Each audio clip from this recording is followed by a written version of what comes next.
Apex Online Racing is sponsored by Elgato, who created this lovely stream deck.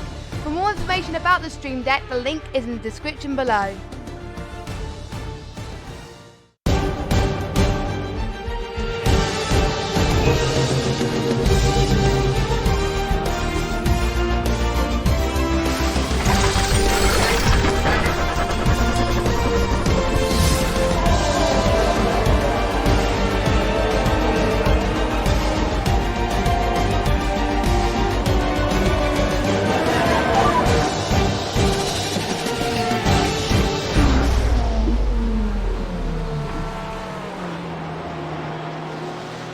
Good afternoon, ladies and gentlemen, mothers, fathers, daughters, sons, brothers and sisters. This is the Apex Online Racing iRacing GTE League, season number 8, round number 2, here at the Autodromo Nazionale Monza. My name is King-Kodiak and I'll be one of your commentators throughout this evening's race. Joining me in the commentary box, as he did last week, very glad to have him at my side, is Mr. McPhilen. Are you with me, sir? I did know he had to pop away from his microphone. I wasn't sure if he was going to make it back quite in time, but he will be with me very, very shortly. Because as you can see, qualifying is underway. Our AMs are out on circuit, so let us go through who we have got. We have got John Halliwell in the 303 Ferrari for Venom Motorsport. Thomas Combe in the 371 Slotherines Ferrari, yet to leave the pits. Stefan Gamke, 382 for Slotherines, just coming over to start his flying laps. The first flying laps coming onto the board, or just being started now from our AM class. The 306 Porsche PTD Motorsport of Richard Brenneman. The 327 Porsche for VSR is Jake Sanders. We have got the 317 Privateer Ford of Matteo Salo Christensen. The 3... He's put it on, look! Look at that, bonus points for the 393 Hyperion Racing Porsche. That's making me giggle. That's going to be difficult for me to get through.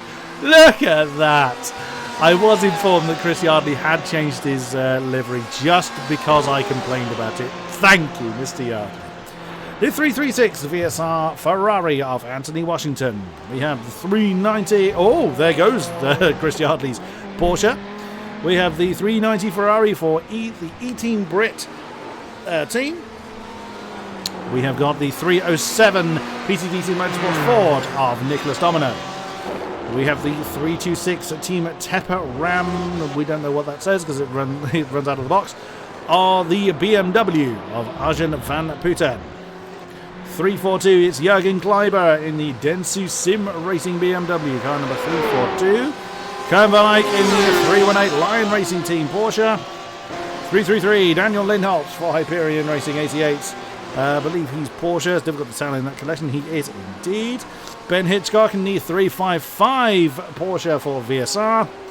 387, a name I'm not familiar with, so welcome to you. I'm going to hazard a guess that it's pronounced as Cyril Bergeret.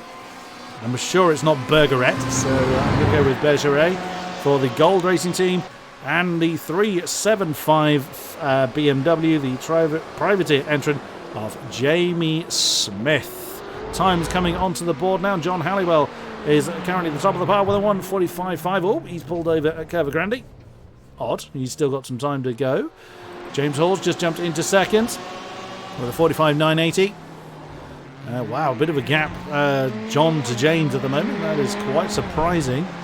And then the usual really, really tiny gaps, as you can see on the overlay. Very short distances between each car. Arjen currently in third. Look at the message on the back of the car. If we go to the rear chair, wrong one. That one. Oops. There we go. Well, There's a clear message for you on the back of the Team Tepper BMW. Whilst the AMs finish up... Actually, we'll go through the championship order when we are gridding up. It's always a good time to go through that. Phil, are you with me? Hello. Yes, you are back. I accidentally introduced you before you'd gotten back, even though you had warned me that you were away from my microphone for a few minutes. So I can't believe this. Welcome back. Welcome back, Mr. Reed. Thank you. Yes, it's good to be back once again. We hadn't put you off from last week.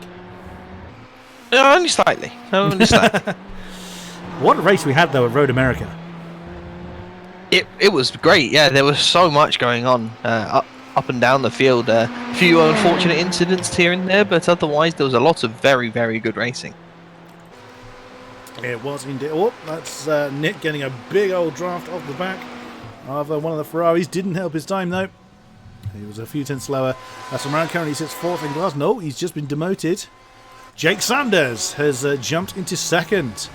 With a 1:45.975. No, never mind. James Hall's just reclaimed it for E-Team Brit. Now, something I didn't realise actually last week that I think deserves special mention. And Phil, please do correct me if I'm wrong. But the Brit team, or Team Brit, are disabled racing drivers. Is that correct? Team Brit. Yes, I believe that is the case. They. Well, at least a lot of the team has a lot to do with that kind of area, and it's I think it typically it's that kind of like disciplines and like sort of mental health issues and that kind of thing that they've all, whether they all have them, whether they just support that kind of thing. I think that they do a lot of good stuff in that area. So yeah, it's actually a very, very interesting team. That deserves a special mention. I feel. Yes. That. Obviously, that I believe James he's either the captain or one of the people at the top of the tree as far as getting their esports team established, and they've come across to us over here at AOR for the GTE League, so we're very happy to have them on board. We're happy to have everybody on board, quite frankly, but I just... mental health issues is something that is very dear to my heart. So when I read that, I wish I'd actually realised that last week. I would have given it a mention then. So big props to the E-Team Brit squad for that representation.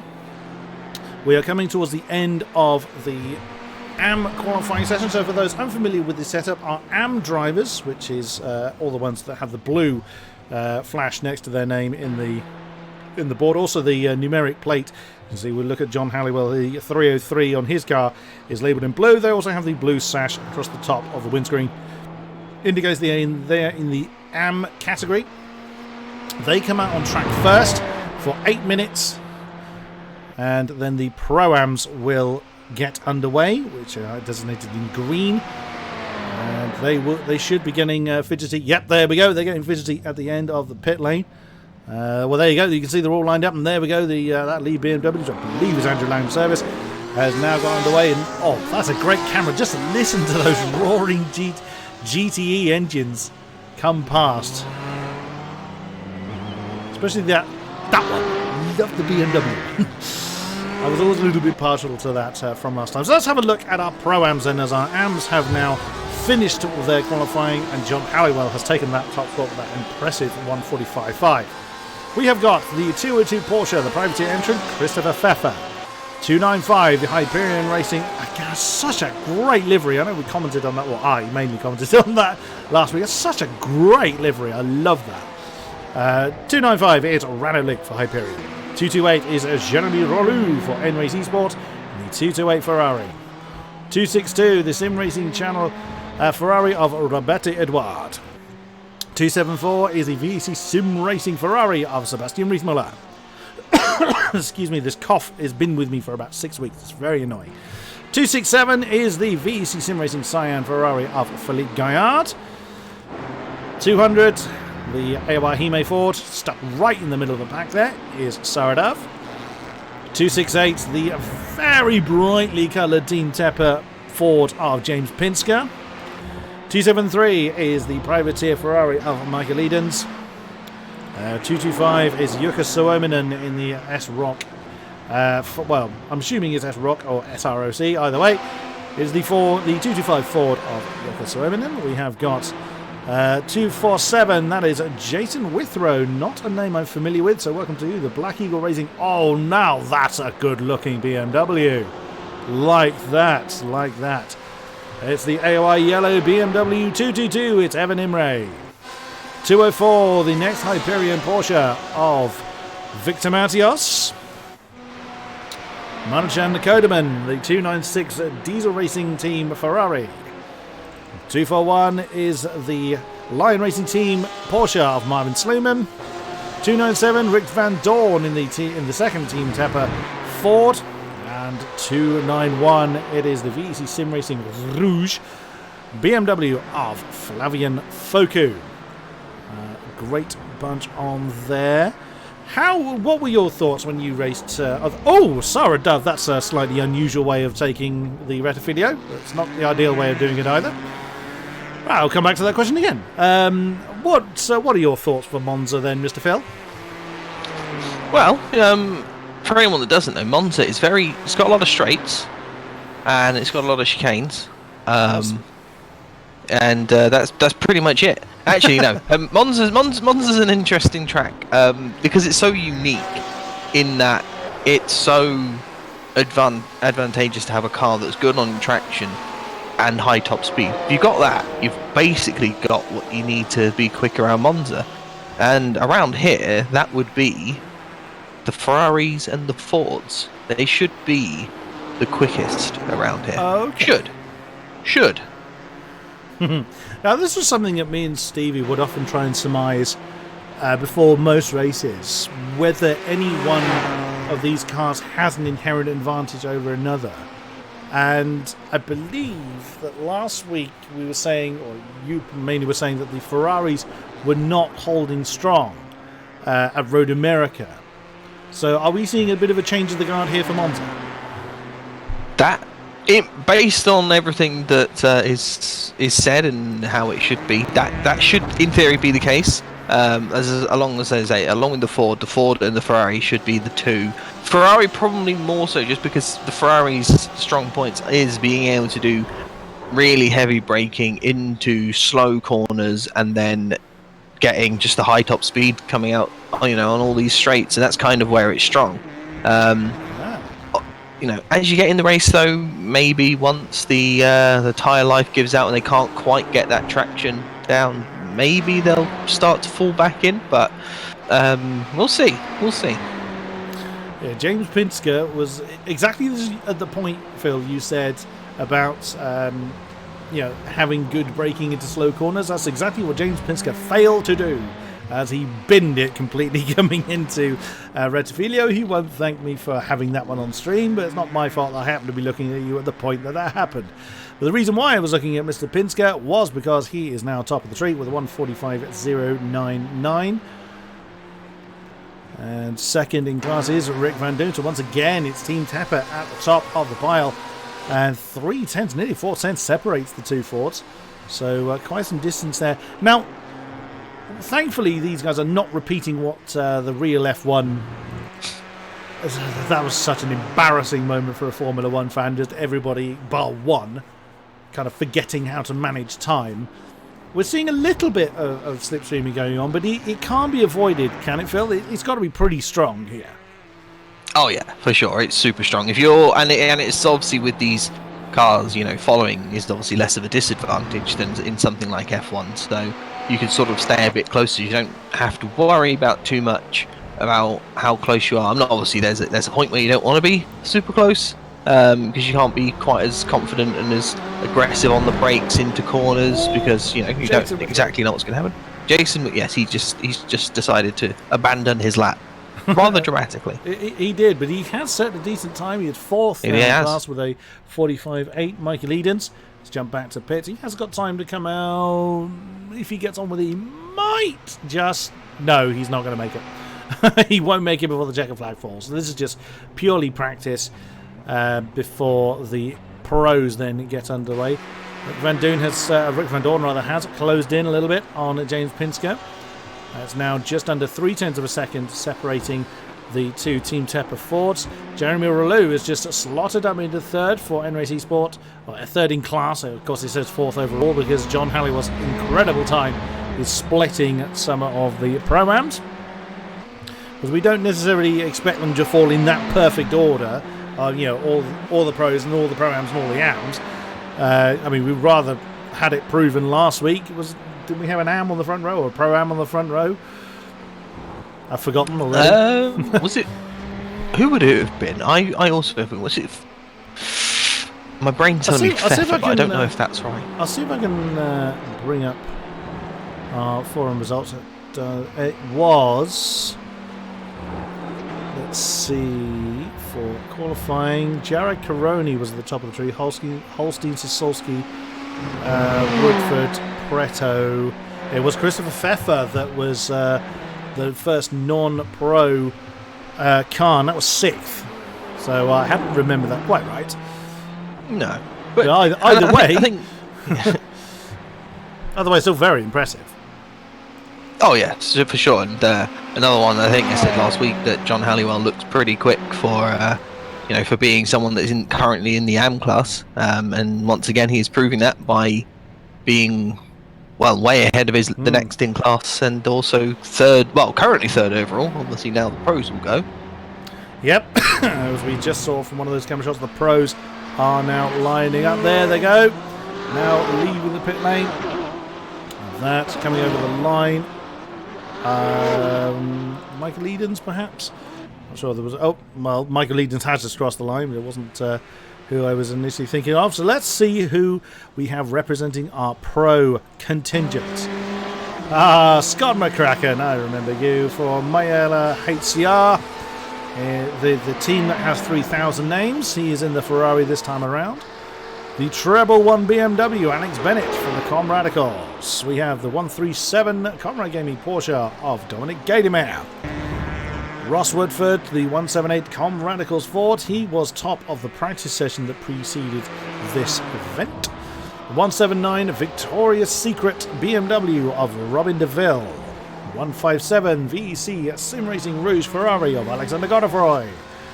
186, it's the VEC Sim Racing Magenta Porsche of Sylvia Moraine. The 114 Alpine Stars Geodesic BMW of Andrew Langham Service. The 120 AOR Yellow Ferrari of Canoe Martinson.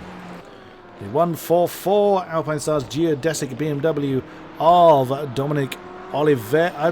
I'm going to struggle with this one.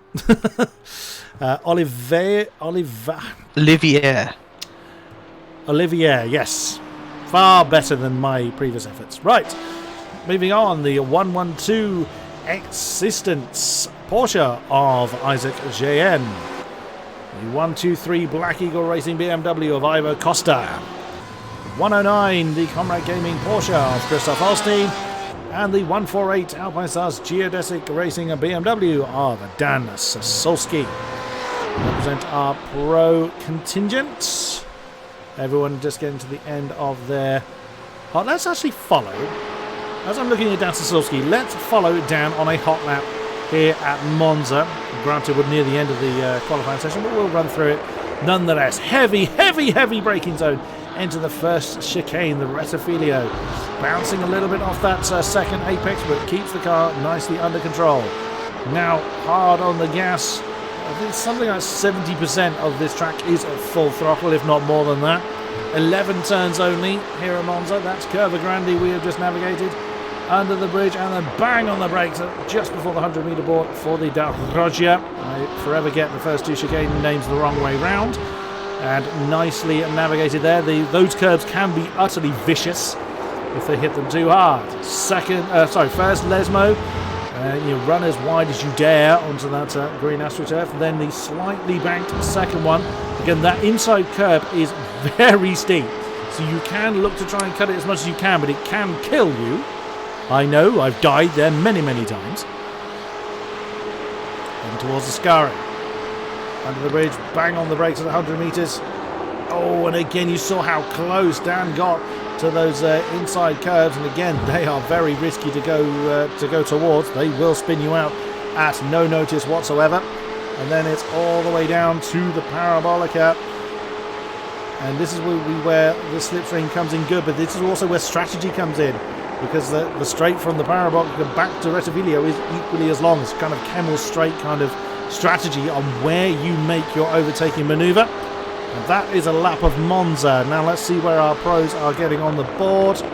And that was one of the Porsches that pulled over. Dan himself had, well, my camera, he went through the pit wall. That's impressive. A 1:45.7 for Sasulski, 1:45.1 for Gaydemeyer. A lot of people jumping back to the pits, so choosing... Oh, well, there he goes. There's the geodesic BMW. Gaydemeyer has jumped back to the pits. What's the benefit of doing that, Phil? Well, a lot of the time jumping back to the pits, they possibly only filling enough fuel for one lap here, and so they're probably going for one run per time for a lot of people. I think sometimes it also gets you a bit more clear track after maybe dragging your teammate around for a lap. You then sort of want to reset again, and then maybe you don't have enough fuel, and there's a lot of sort of stuff that can affect as to how exactly you're going to do the qualifying. There's some people probably going to be staying out and just lapping around, happy to do it on their own. Some people do have their teammates. And so really, I suppose the benefits obviously coming back into the pits would be, you know, fresher tyres, obviously as they're getting that refill on, and then typically you probably have a little bit better clear air. Maybe you can work together with a teammate without interaction with anybody else, and yeah, that's kind of, I guess that's the play. As I say, with the Comrade Gaming, that's a one to look at. Is Dominic was towed around by Christoph last time, and it now looks like the favour will be repaid. Indeed, we were looking at those, and I've looked away. There we go. So Dominic now is the tower. He'll be the one punching the hole in the air for Mr. Holstein to gain an advantage. As Alex Bennett has just crossed the line and jumped straight back to the pits. He is 4th overall, 3rd in class, actually 2nd in class. But currently it's Pro-Am, Pro-Am. Oh no, it's now 2 Pro-Ams with Ross Woodford jumping up into 2nd, lead of the pros with a 1:45.108. Pinsker is 9 thousandths ahead at the moment. Still another couple of minutes for our pros to do something about that, as Dominic Gaydemeyer now gets himself a little bit of a gap between himself and Holstein. Holstein now pushed down to 8th position. 1, 2, 3, 4th overall. So he's not too far off the pro pole, but still further than he would like. As they begin their lap, I'm going to keep an eye on how well that transpires for them. Isaac JN for existence still hasn't got a time on the board in the brightly coloured Porsche.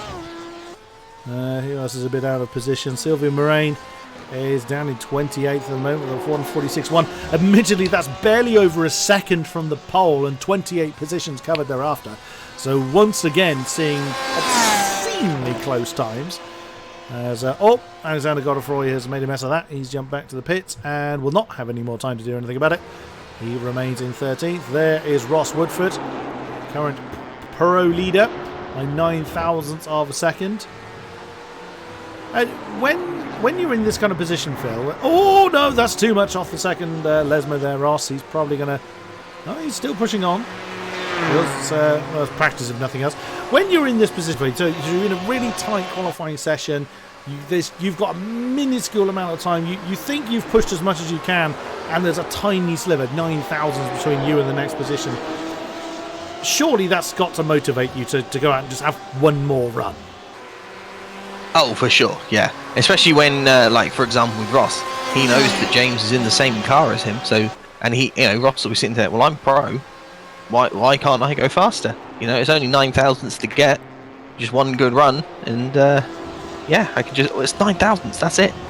You know, that's almost incalculable in your brain, how short that is. Does Ross improve with that run? That was invalid. Thought it would be. The flag is out, so if Ross has enough fuel to complete the lap, he could go round. Unbelievable. He could, yeah, if he's got enough fuel, he can complete the lap. So Ross Woodford has started. Christoph Holstein jumps up to 2nd in the pros, 3rd overall, 21 thousandths off the back of Pinsker, 12 thousandths off the back of this man. My goodness me, Gaydemeyer is pushing on, which again he's entitled to do if he crossed the line before the flag fall. I didn't see whether he had, but I'm assuming he had because he is really going for it. As Alex Bennett is in there as well in the Treble 1 Comradicals BMW. Dan Sasolski still going for Geodesic. Where is he? That's Lesmo 2. And Dominic Oliver has brought his car in. He will be in 13th. So that's only 4/10 off the pole time, scarily. Isaac JN is still going. He's coming down to Parabolica, so let's see if he can improve. He'll be starting from 47th. If he cannot improve on his previous time, 1:47.562.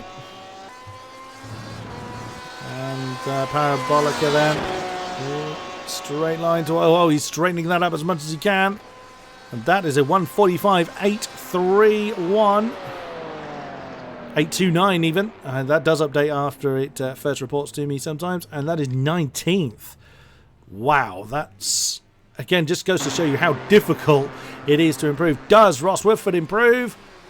He does! He has gotten into the 44s. My goodness, it took to the dying moments for Ross Woodford to claim that pole time. And Dan Sasolski couldn't improve either with a 150 you got on the board as well. And that is everybody. So let's have a look at what's the qualifying clock qualifying clock ticks down. Let's have a look at how our grid currently sits. Ross Woodford on the front row. Then James Pinsker. So we have a Pro and a Pro-Am on the front row. Excellent stuff. Then it is Holstein, Gaidemeyer, Van Dorn, Bennett, Rolou, DeVille, Sasolski, Langham Service, Halliwell, our AM leader in 11th overall. Excellent effort there, and just over half a second behind the top. The top of the grid. Then it is McCracken, Oliver, Costa, Martinson, Godefroy, Edens, Withrow, JN, Hall, Sanders, Dove, Van Putten, Matthias, Domino, Gaillard, Sluman, Edouard, Moraine, Imre, Riethmuller, Brenneman, Suominen, Lindholt, Foku, Yardley, Kodeman, Smith, Luke, Hitchcock, Kamke, Van Eyck, Christensen, Pfeffer, Martins. Oh, we didn't see Paolo Martins actually come out in the Phoenix Motorsports Ferrari. Bergeret, I'm assuming that's, again, that's an assumption on how it's pronounced. Kleiber, Washington, Coombe, and I don't know who that is at the tail of the field because that nameplate is blank. So someone that didn't set a time, we'll figure out who that is later on. As everyone is now gridding up, let's see, has anyone actually come out on the field? They should have done by now. Well, the blimp camera is not really much use to me. So we'll have a look at our championships then. Let's have a look at our AMs first. There it is, Halliwell at the top of the tree. Van Eyck 2, Sanders 3, Lindholt, Hitchcock, Van Putten, Brenneman, Kamke, Coombe, wrong button, Yardley, and then those that didn't get on the points for the AMs were Domino, Smith, Kleiber, Hall, Tyler Christensen, Henstra. Henstra was with us. I don't think he set a time. Do you believe Henstra is in this race? Yes, he is. He is your man that you couldn't figure out who they were. Thank you. Glad one of us is paying attention. And then Washington, and that is all of our AMs. Let's have a look at our Pro-Ams. It was Pinsker that took the win, and I remember that towards the closing stages of the race, the bright green Tepper Fords were, Pinsker was chasing his teammate only for his teammate to fall very foul in the closing stages of last week's race. So let's see how they do this time. So it's Pinsker, Edens, Matthias, Luke, Sliman, Van Dorn, Pfeffer, Warren, Kodeman, Suominen, Edouard, Nesterowicz isn't with us this time. Then Martins, Dove, Foku, Rollo, Imre, Gaillard, and Langham Service. I thought I saw Langham Service in the Pro category. He's moved, isn't he? I'm pretty sure Mr. Langham Service is in the Pro category this time. Either way, car number 114. So that's an alteration that's been made since last week. And the top of the pros, it was indeed Oliver that took the top spots. Sasolski 2, Jayen, Martinson, Woodford, Bennett, Caroni, DeVille, Godefroy, Moraine, Costa, Holstein, and Preti. Wasn't it a crazy, crazy race, particularly in the closing stages of last week's race? Everybody is revving up. I tell you why I couldn't find Henstra. There are two drivers that are serving a pit lane penalty. I think Henstra is one of them. It is It's Rear Henstra. Yes. I believe Henstra has a pit lane start and also a drive-through penalty during the race. Does indeed. So, naughty boy. I think wasn't he deemed to have been responsible for one of the impacts? He was certainly responsible, or at least deemed responsible, yes, for one of the impacts. I was just looking at his car. He's got a little clippy on the back, asking how he can help him. Well, where is he? I have seen him, but we will see. We will have a look at that later on as our field then are led around parabolic, as you can see by the pace car. We'll get this right. Oh, someone's lagging in and out there. That must be very scary when you're this close to the cars in front. We are racing here in Monza then. Let's see how well our field does. Let's get the overlay on. We will get the overlay on when everybody is across the field. Look at that. That, I think, is Pinsker. That is making a move for that second spot overall. And this must be absolutely terrifying. This many cars flying towards the Rettifilio.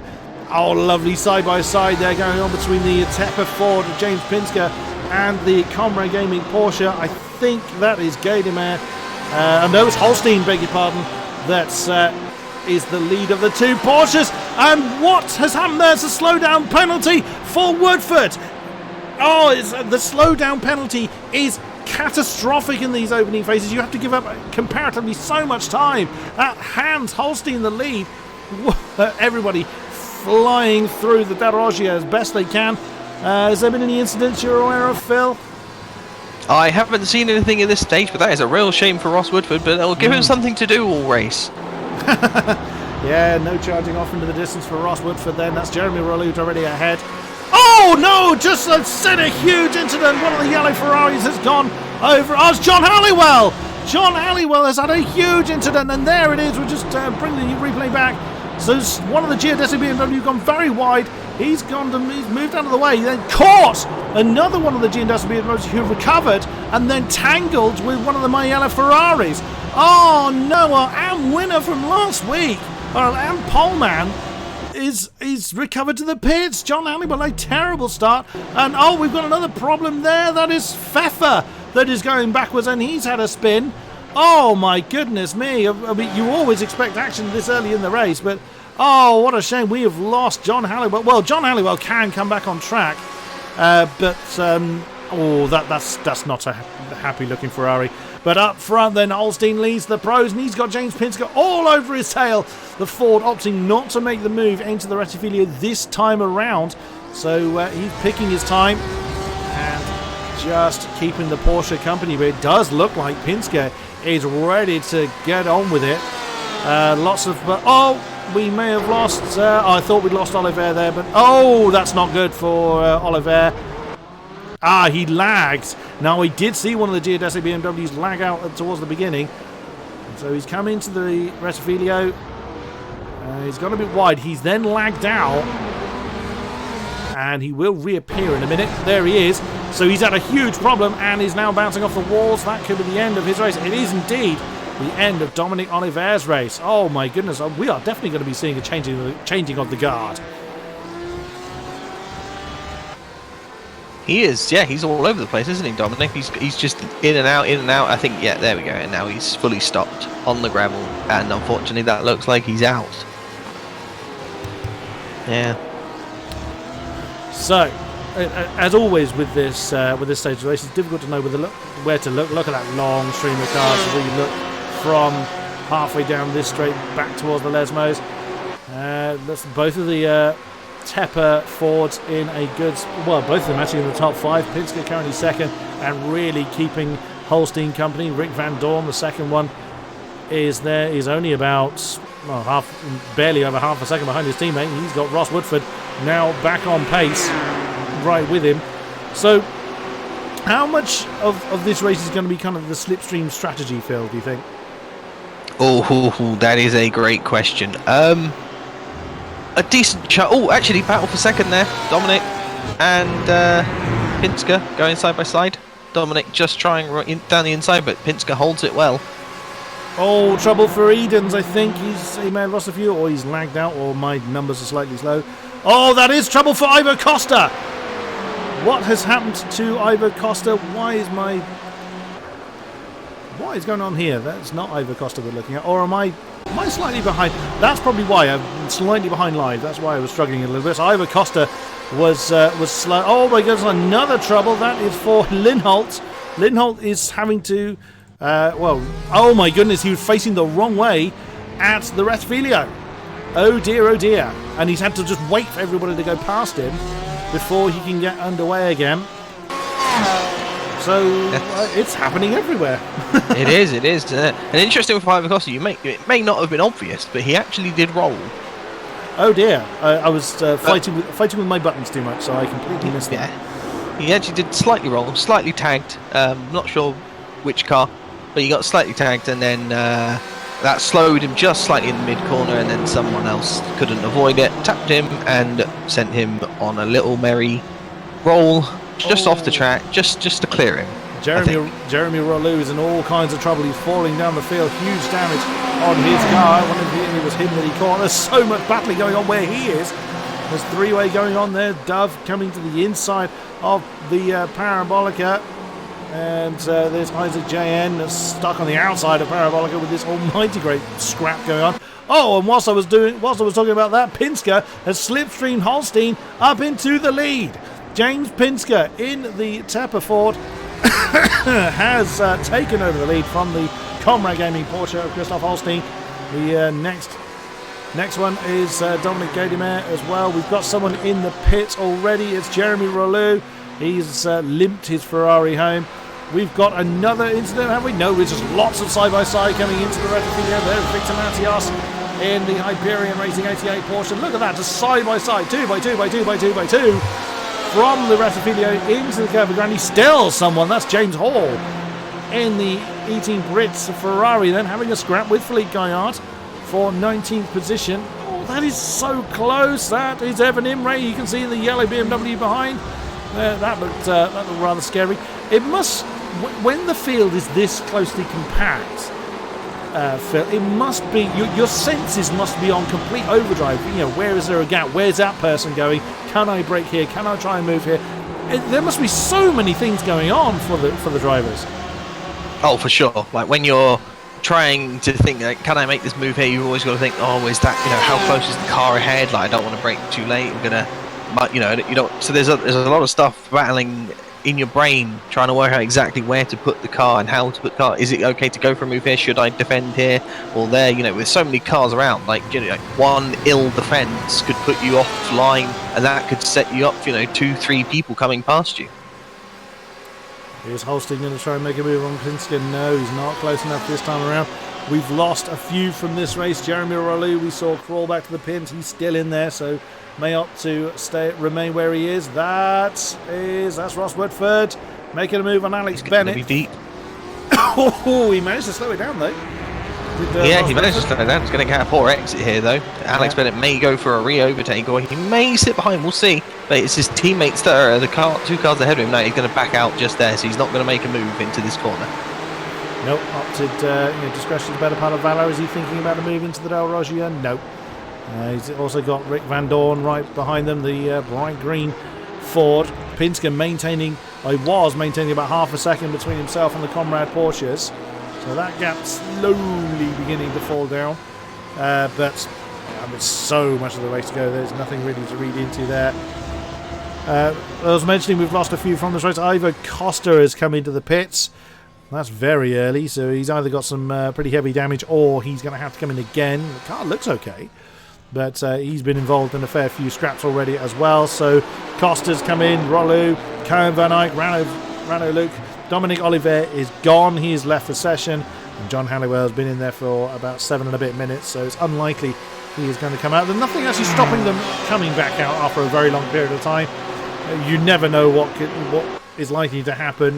The speeds being that much higher, if there is an incident, it's probably going to go bang in a big way, I would have thought.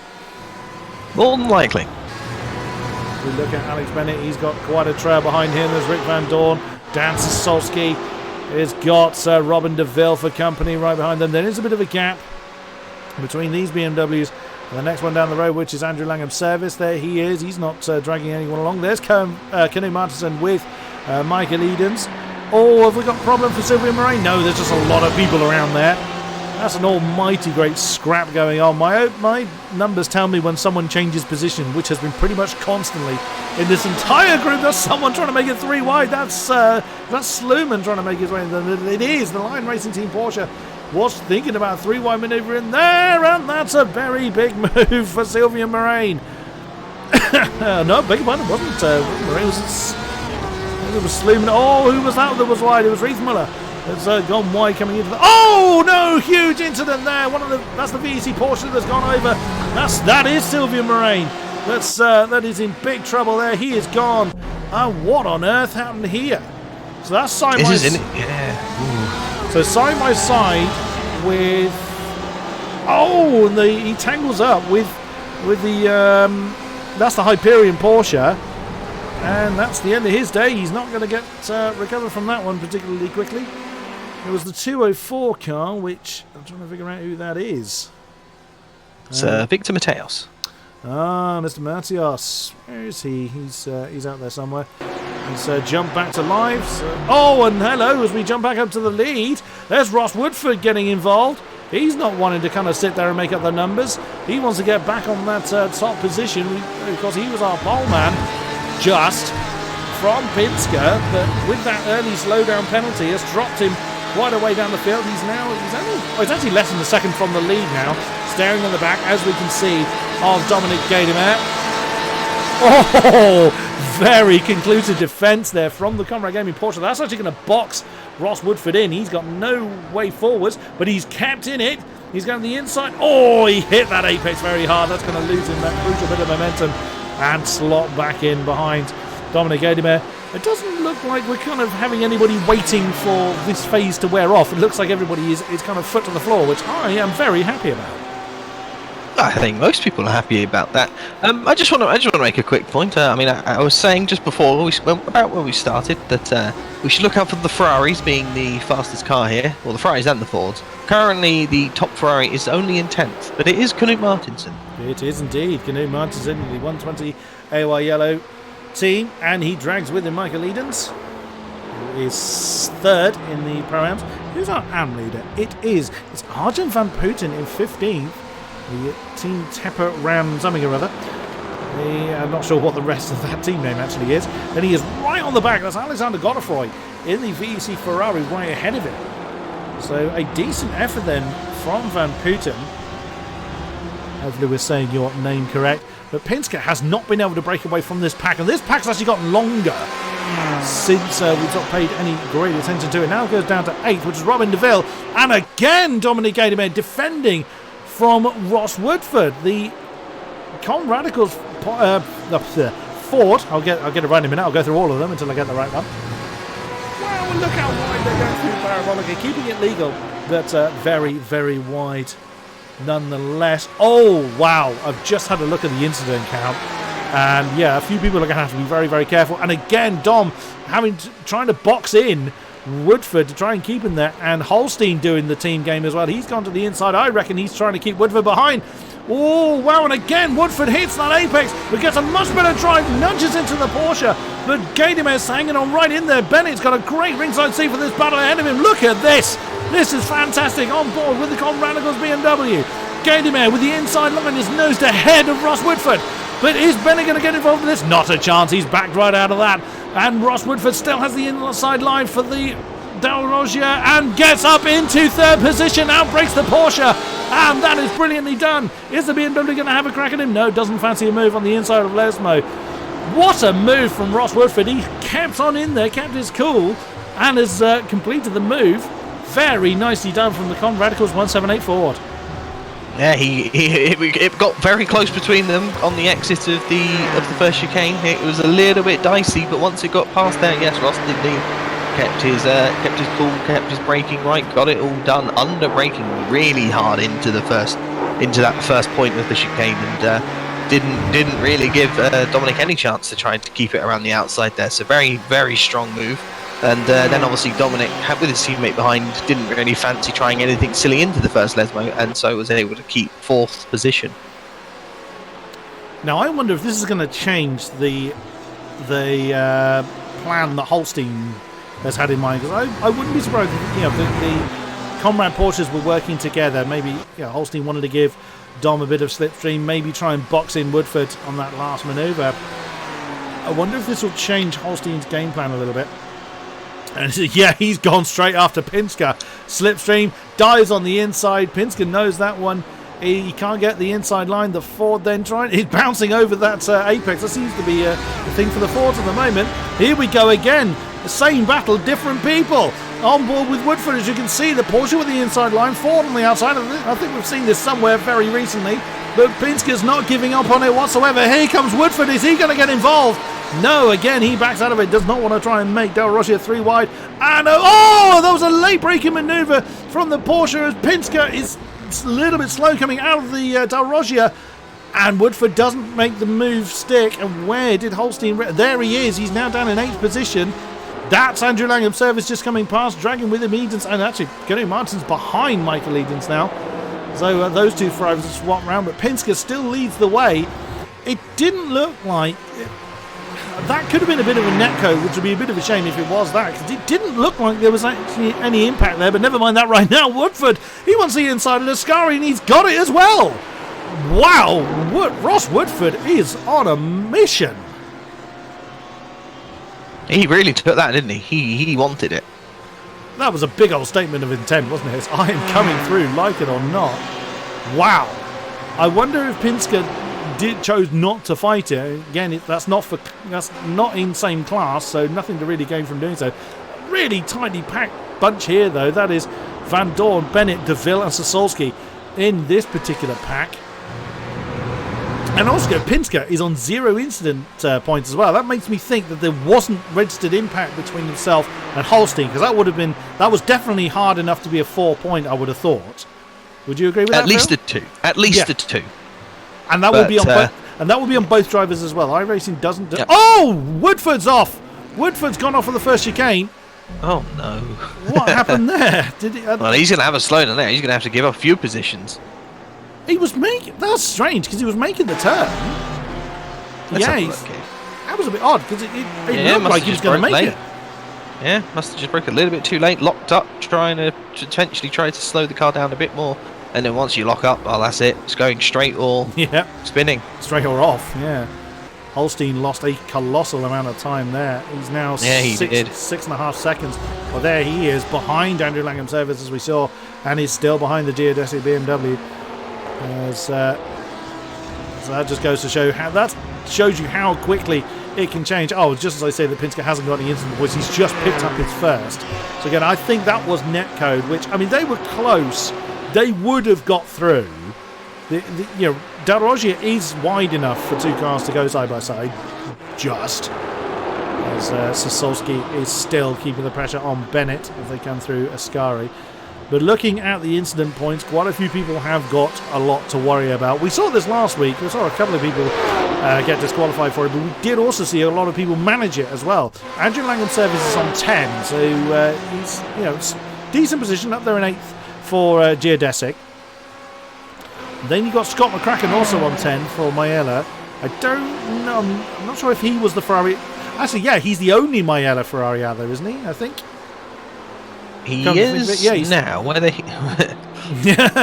we've lost one of them, we may well have done. Again, bad memory. Isaac JN on 11, the existence Porsche. And ironically, all 3 of those I've just mentioned are in the Pro category. Sebastian Riefmüller is on 12 for VEC. He's in 28th at the moment. Well, there's a lovely side-by-side going on. That is Godefroy and Hitchcock having a fight there. Who else has got? Christopher Pfeffer has got 11 points to Privateer Porsche. Everyone else is still in single figures. So a lot of fighting going on. We'd love to keep up with all the battles.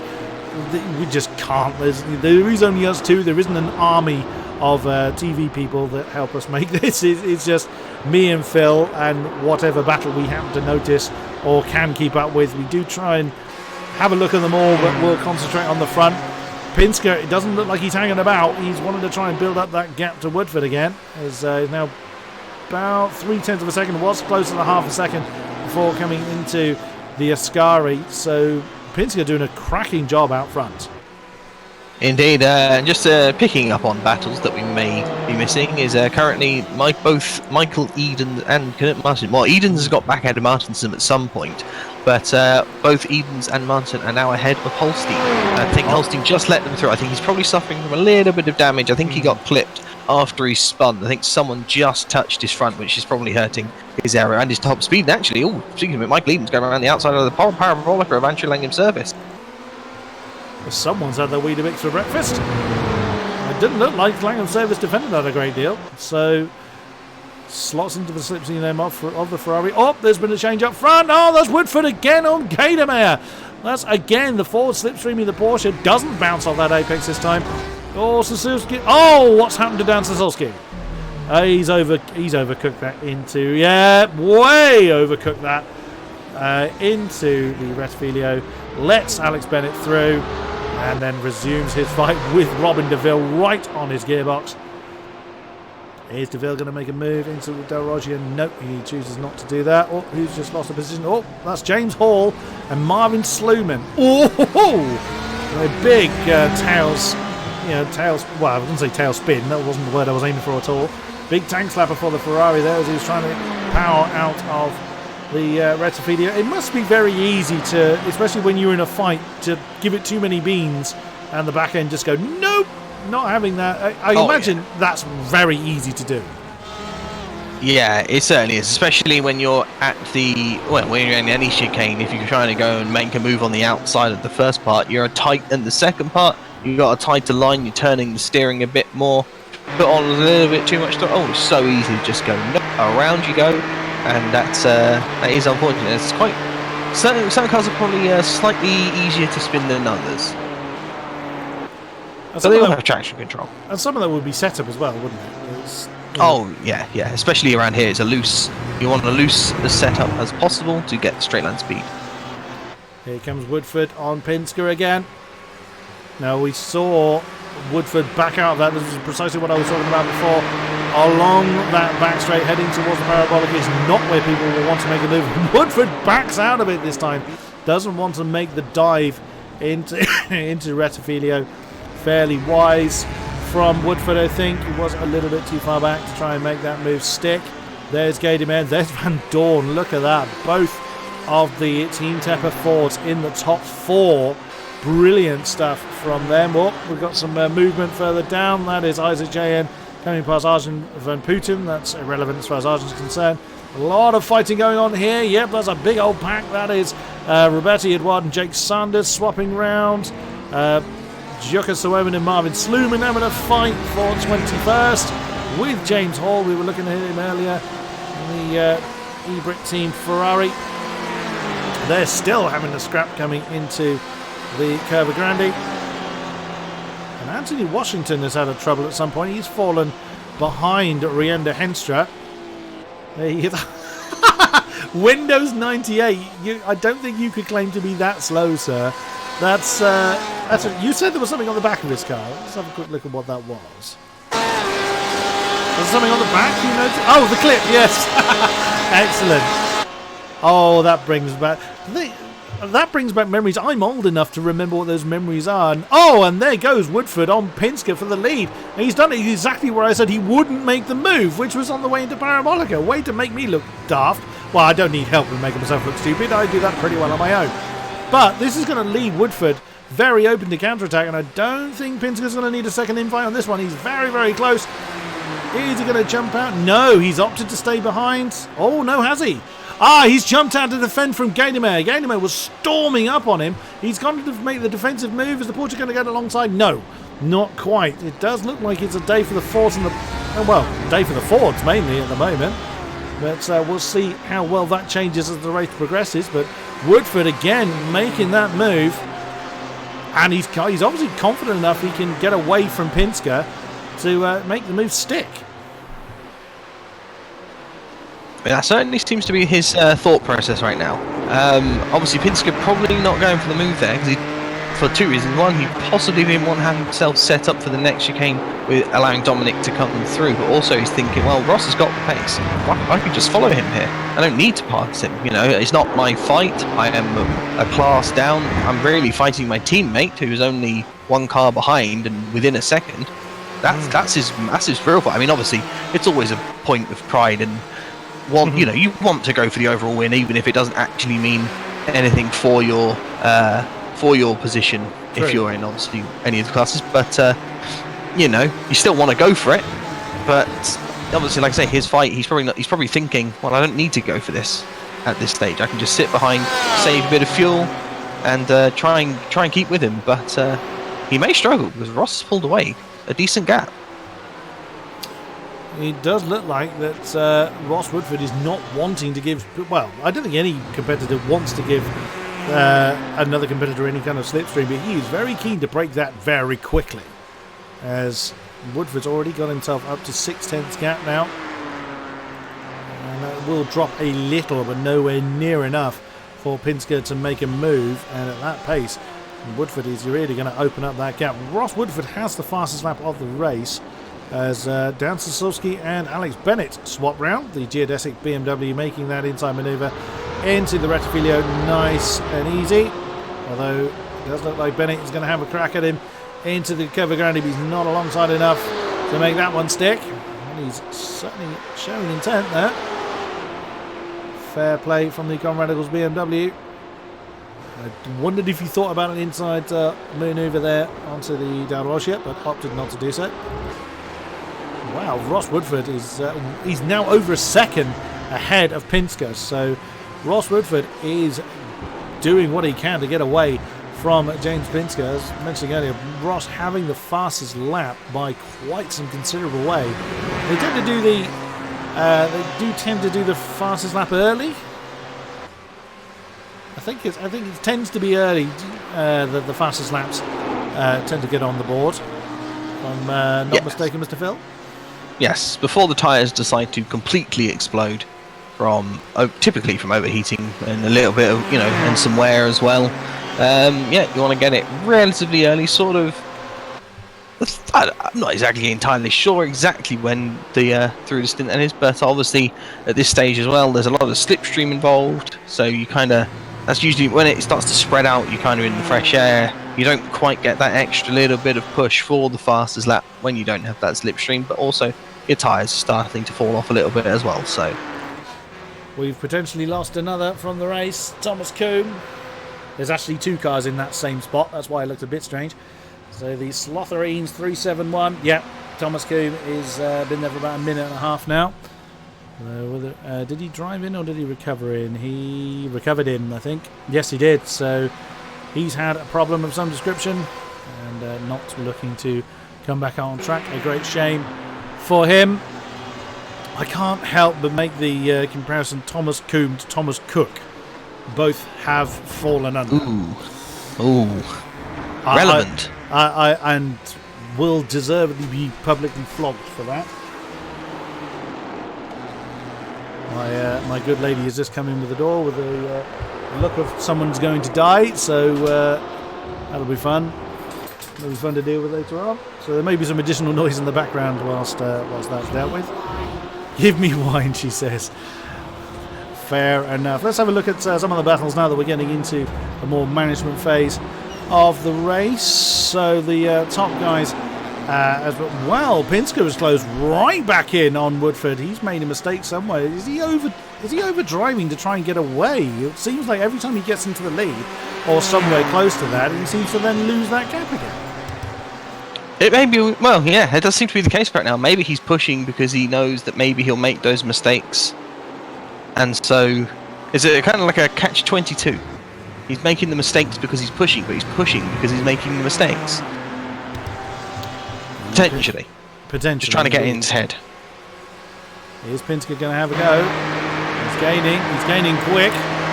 No, opts to stay out of it. I would have thought that the Rettifilio was the optimum place to do it.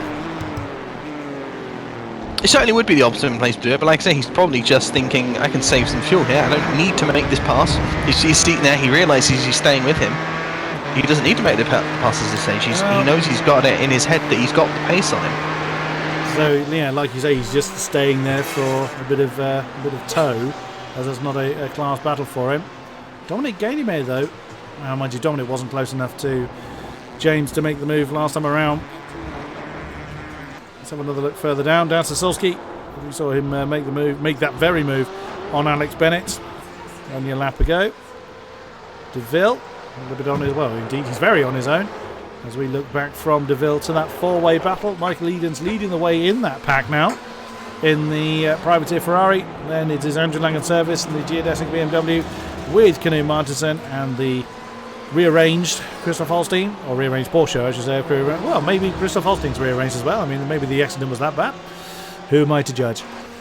Scott McCracken, very much on his own in the Maella Ferrari. Isaac JN on 15 incident points now for the existence Porsche, so he's got to really tone it down a little bit. Out there's another one he's just got on the board for going a tad wide through the second as well. 16. If he has one major impact, he will be gone. Right behind him, Jason Withrow in the 242 Black Eagle BMW.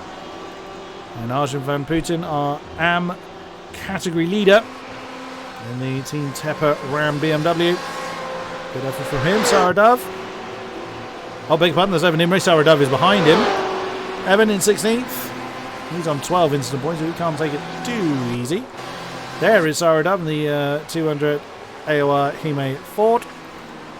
Then quite a close battle here. Gaillard in the 267 VEC Ferrari has Roberti Edouard, Marvin Sluman and Jukka Suominen for company.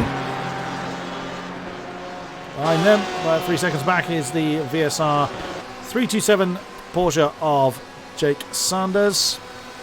Hitchcock and Brenneman, they've been having a bit of a scrap, along with, right behind them, James Hall. He's got damage to the front of that Ferrari. Oh, the Porsche's going to have a scrap into Rettivilio. Yes, they are. That is for 23rd, I think. Oh, what's happened to Langham Service? Did he make a mistake there? Oh, no, there's a slipstream manoeuvre from Kanu Martinson. Into the Del Roger as well. That's not an easy place to make that kind of move. Correct me if I'm wrong on that, Phil. Well, so one of the things trying to make that move into that is it's kind of like a strange thing. But as you've got the slipstream and the car doesn't defend, if you're just close, just the right distance behind, you don't quite have to move out to the left that early, and so you don't even though it's a weirdness, it's kind of, even though it's only just a curve, it does give you that slightly longer line which can hamper it. But he was able to follow him directly behind all the way through the Curva Grande and then jink out at the last moment, and was able to make that pass very, very nicely. Oh, this is surely something's going to happen this time. Pinsker got right behind Woodford, and one of them has had a bad run through the Parabolica. Here comes Gaidimer. He's not going to sit behind the bright green Ford now, but Pinsker got a big old slipstream from Woodford. Woodford defends against Gaidimer. I wondered if Pinsker was going to try and make that move then, but no, the Conrad Gaming Porsche alongside the Ford, bit of a nudge from the two, and that actually pushes Gaidimer off. Here comes Rick Van Dorn. Is he going to try and overtake the Porsche for third? I mean, this is just opportunistic. Van Dorn has been sat there, quite happily minding his own business, and no, he can't quite get the move on the outside of Curva Grande. Oh my goodness!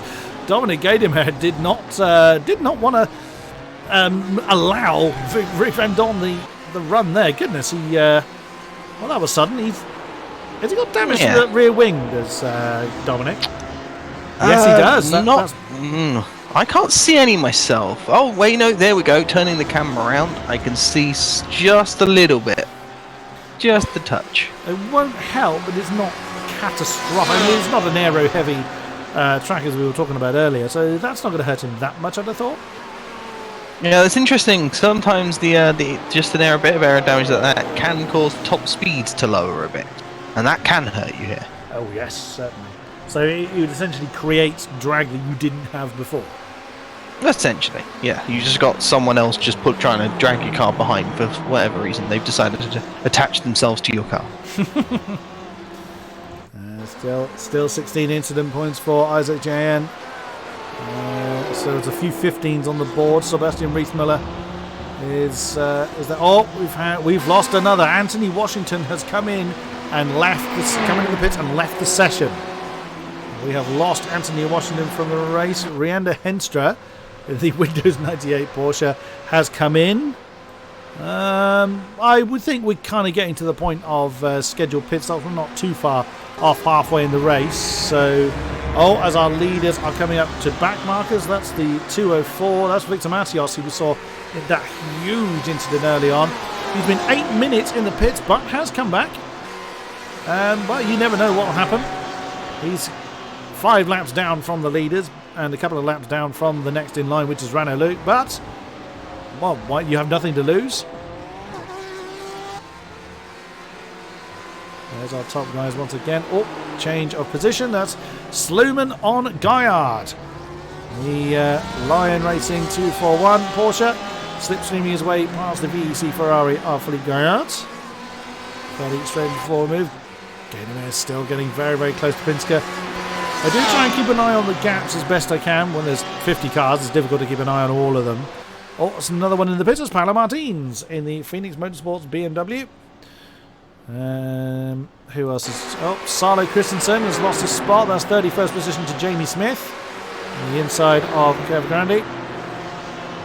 Oh, is he going to have a go on Del Rogia? Can he outbrake the BMW? Yes, he can. Nicely done from Salo Christensen. Back up into that 31st spot.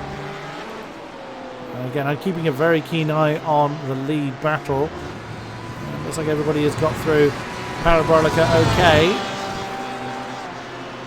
What point would you think about coming into the pits where you trackside, Mr. Phil? Would it be sort of bang on the halfway point?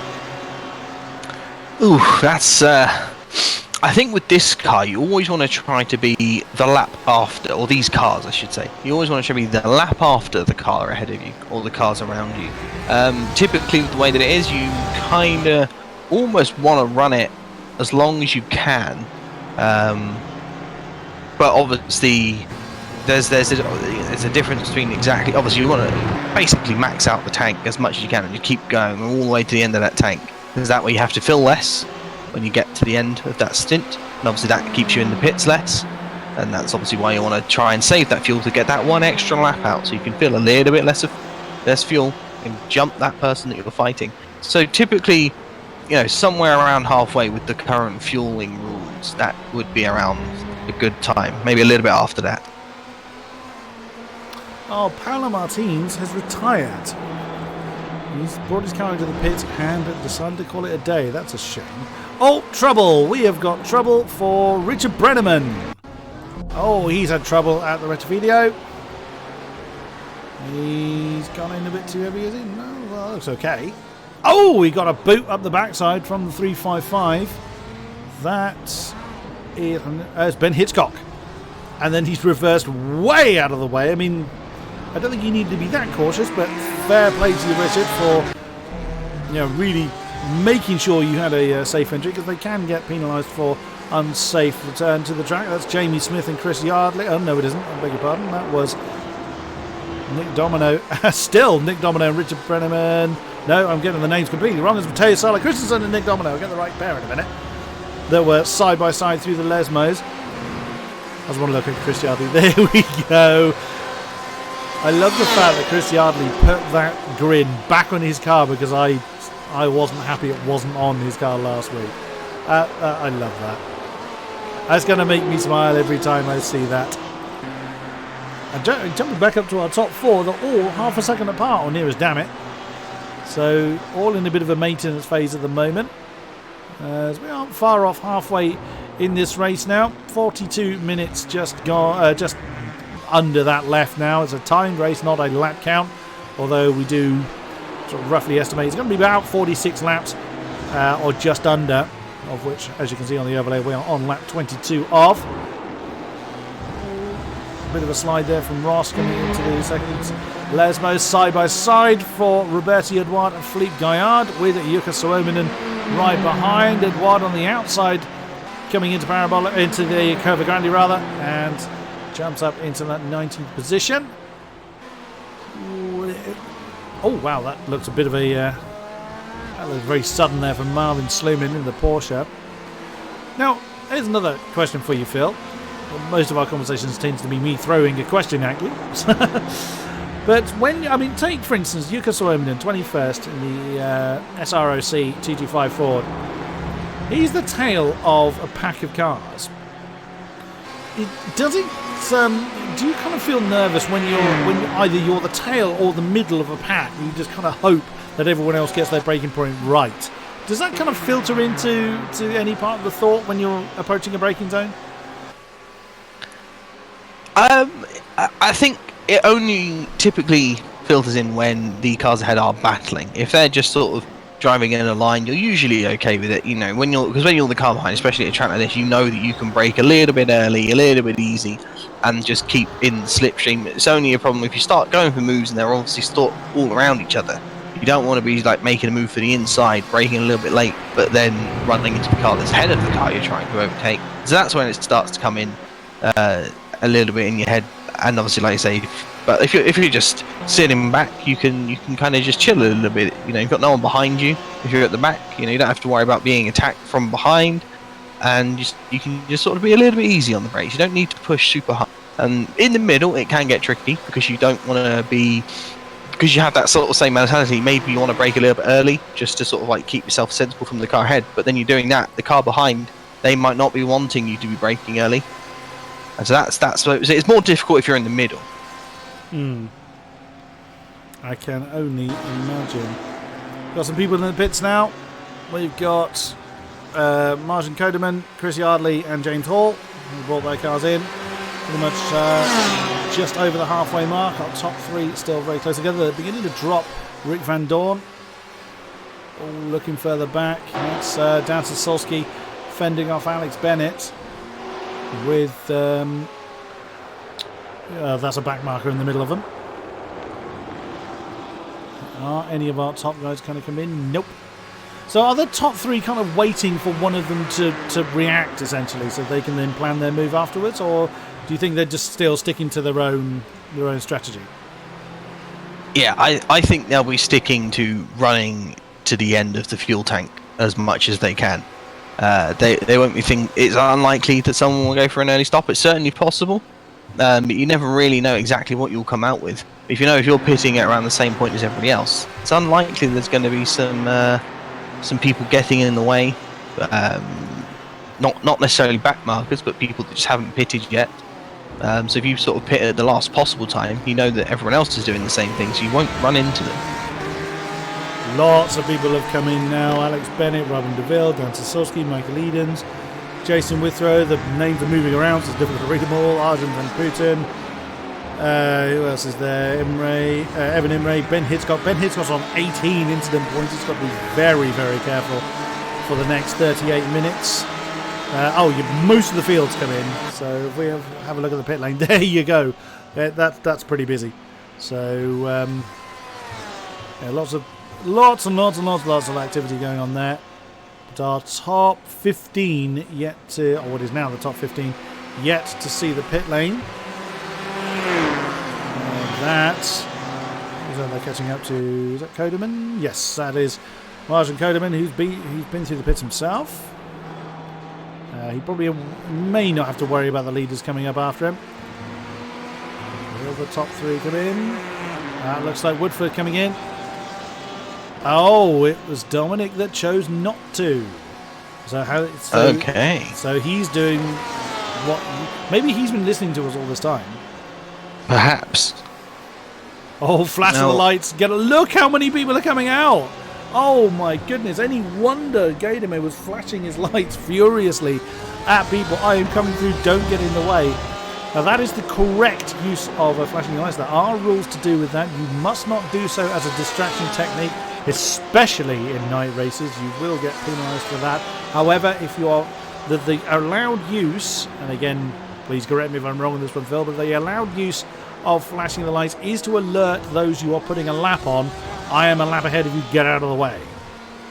I believe that is correct. Yes, I was just looking in the pits there. I was watching the way that both the cars were sat in the pits, and Ross, being the pole sitter, has to angle his car very aggressively to the left to make sure that he gets out without hitting into the wall. But he has got out ahead of Pinsker. They're about the same distance behind as they were before. Yep, and Pinsker was 0.3 quicker in the pit lane than Woodford. But he must have been slower going into the pits because he was actually stationary for 0.7, which was 0.7 less than Woodford, but only 0.3 quicker in the pit lane. So yeah, he must have been a little bit slower going into the pit lane, I'd have thought, but barely. But then that's not really surprising because it is a slam dunk stop go penalty if you speed in the pit lane, and there is no appealing that end of don't pass go, don't collect £200 kind of job. You will serve it whether you like it or not. Oh yeah, for sure. Unless you happen to have admin rights and you just clear the penalties. But I mean, if they can race and clear the admin rights, then well, that's talented, I guess. Comrade Gaming pair coming in. There's only a few cars that haven't seen the pit lane. Well, the Comrade Gaming pair, Philippe Gaillard and Alexander Godefroy, the only ones not to see the pit lane. Of course, as mentioned, Gaudemare has now come in. Where is Ross Woodford? There he is, coming down towards Parabolica with Pinsker hot on his heels. And then, of course, Rick Van Dorn is already behind. And Dominic has not moved yet. Well, he's on the move, but he's still in the pit lane. So if we switch... This is going to be very close. That's the end Dominic, of the in theory, Dominic should just about jump Ross here. Based on everything, he should be able to... And there you go. Yeah, he is decently far ahead right now, but he's going to have a slower line through the first chicane. So Ross is going to have... Or he's going to go on the attack here, possibly.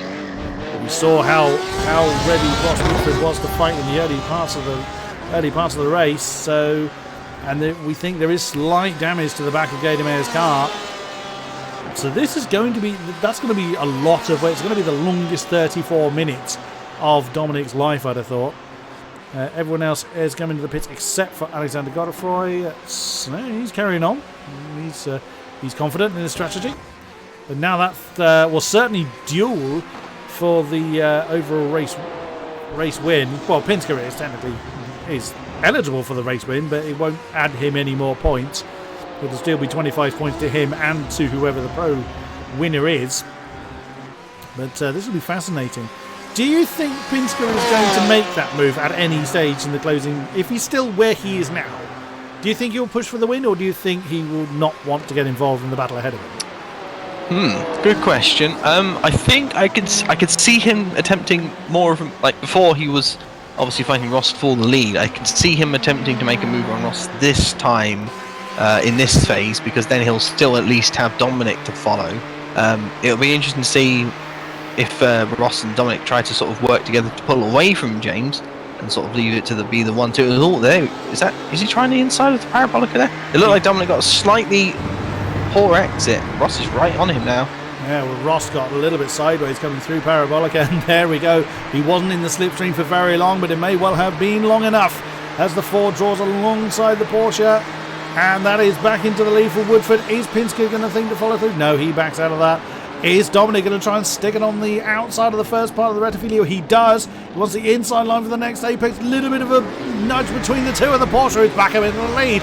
Nicely done for both of them. Maybe in the tiniest tap.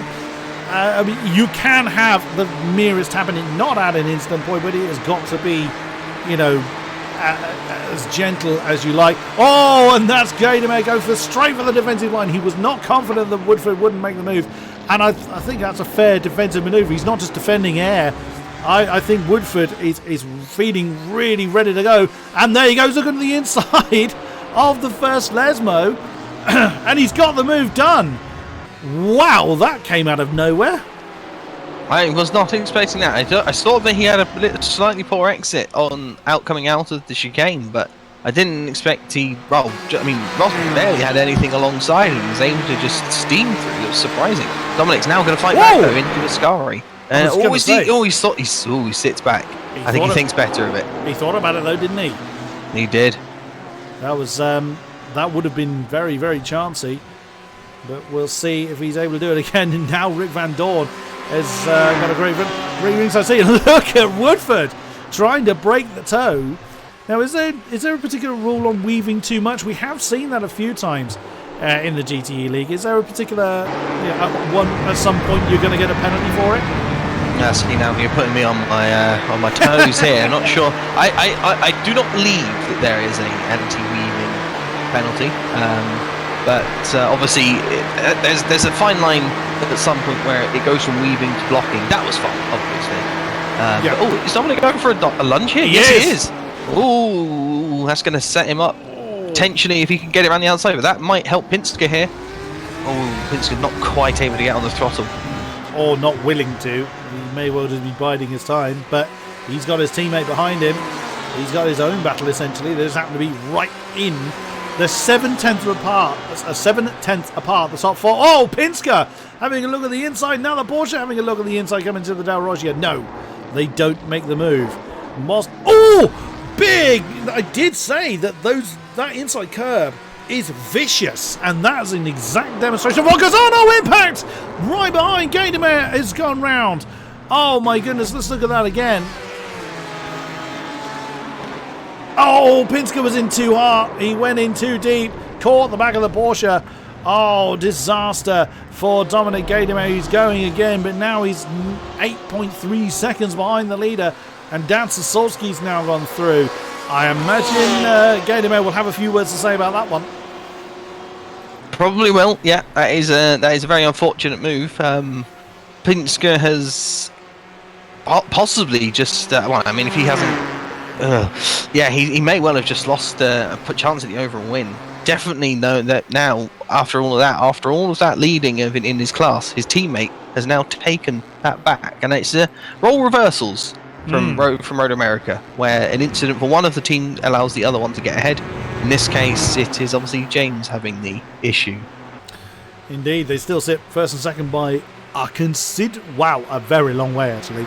So Pinsker is second in class, third overall. The next pro-am down the line is 15 seconds near enough. It's Michael Edens, who's having a crack at Andrew Langham's service for 10th overall. He's drawing alongside. Is the Giudese BMW going to make him work for it? Up ahead, Holstein loses another spot, or potentially another spot, to Robin DeVille. And Andrew Langham's service does manage to fend off Michael Edens coming into the rest video. And, we won't know what's likely to happen then. Our earlier predictions for the top four now completely ruined because of that incident with Pinsker and Gadamer. Oh, and that's Holstein and DeVille again for 7th overall. This is going to give Robin a good... Oh, he just clattered over to a curb a bit too much there to get the exit. But yeah, going back to Michael Edens. Michael Edens, basically, he's so far... he is very far off his class lead, but he is so far ahead of his class 4th position as well. He's kind of just on his own, not to curse him, but he's sit very well. Yeah. What happened to DeVille? He went wide of the second Lesmo. So let's look at this again. So he's taken the first one okay. Little wide. Here comes Martinson. So Martinson then dives on the inside of DeVille, goes very wide himself, and then that sets them up for a side-by-side, and, not for very much. Kenny Martinson couldn't maintain that momentum, and DeVille straight back on Holstein. And now with Edens and Langham service in that particular train. And that's all for class position. They're all in the pro category. So every spot in that train is worth fighting for. They might kind of hold off until they get a little bit closer to the end of the race, but we will see. There is Gadamer on the back of Sasolski. That is for second in class. Or second and third. So that's the remaining spots on the podium being fought after. There's DeVille and Holstein again, having a scrap into the... Oh, and the nudge there from the BMW on the Porsche. So in this pack, we've got Porsche, BMW, Ferrari. So a nice mixture of the classes. The only one we don't have in there is the Ford. This is going to get spicy again, coming into the Dalrogia. No, and DeVille didn't go for the move. That's up. Whoa, does Michael Edens? He thought about it, but opted not to. Once again, our GTE pros are making a great amount of entertainment further back. Gaillard and Sluman and Roberti Edouard having a great old scrap for 18th overall. They've been swapping positions quite a bit. Dominic Edemat still on the back of Dan Sasolski. We do have our first victim of the incident limit. Unfortunately, we've lost the 355 car of Ben Hitchcock. He's hit that number 20. We lost Christopher Pfeffer as well at some point, I just realised, some laps ago. So we are down to 40 cars remaining from our starting 50. That's not so bad. We've had worse. We've had far worse than that, actually. I think we've lost something like 7 or 8 in the first lap before. Rarely, thankfully, very rarely. Isaac JN, very close again to the instant limit. I know I keep coming back to the instant limit, but he's one of these things that anyone that has done any kind of iRacing racing, other than public lobbies or leagues such as this, the instant limit is a persistent threat. Unless it's something like the 24 Hours of Le Mans, where the instant limit doesn't carry any kind of penalty or some such. And have we just lost Evan Imre? No, he's lagging. I thought we'd lost our AOR yellow BMW there. Going to Mayor again. Okay, I'm sort of bouncing around looking at various times here. Interesting. Sorry, you're just cutting in there. Robin Neville, Christopher Holstein into the second. Oh, no. That's going to pretty much end Holstein's race. Huge damage to the Porsche. Oh, yeah, that will slow him down. Just a tad. Let's have a look at that again. So that's Curva Grande. The BMW of Robin Deville gets alongside. I think that was on Holstein. It did look like he was trying to resume the racing line with the BMW in the way. It didn't look like Deville went to make the move. It looked like Holstein drove into the BMW. But oh dear, even the greats make mistakes. Oh, speaking of Robin Deville, that's Knut Martinsen trying to make the move for 7th, and he gets it done. Can he slow it down coming into Ascari? He does. That's a good move. That's not an easy place to make an overtake, but can he make it stick, though? Well, he's going to hope so. Here comes DeVille. But Martinson is going to have the inside for the first part of Parabolica, but his line's going to be a little bit compromised. Coming into it. Ooh, that's going to give DeVille the inside line. Still side by side between the Ferrari and the BMW. And there is Andrew Langham's service looking to capitalise on the entire fight. Martinson has nosed ahead ever so slightly, but DeVille's not letting go. And here comes Langham's service like a rocket. But doesn't commit to the move. He wasn't confident he can get it moved. Oh, if it's a shame. If he had another... Oh, I don't know. He wouldn't have needed much more time to get that move done. He was coming in so quick. But opted not to risk it. And dive on the inside of Reta Video. Knut Martinsen remains in 7th position. Nicely done. Is he going to look to defend here, though, against DeVille? No, he's going to stay ahead. Robin DeVille doesn't make that attack.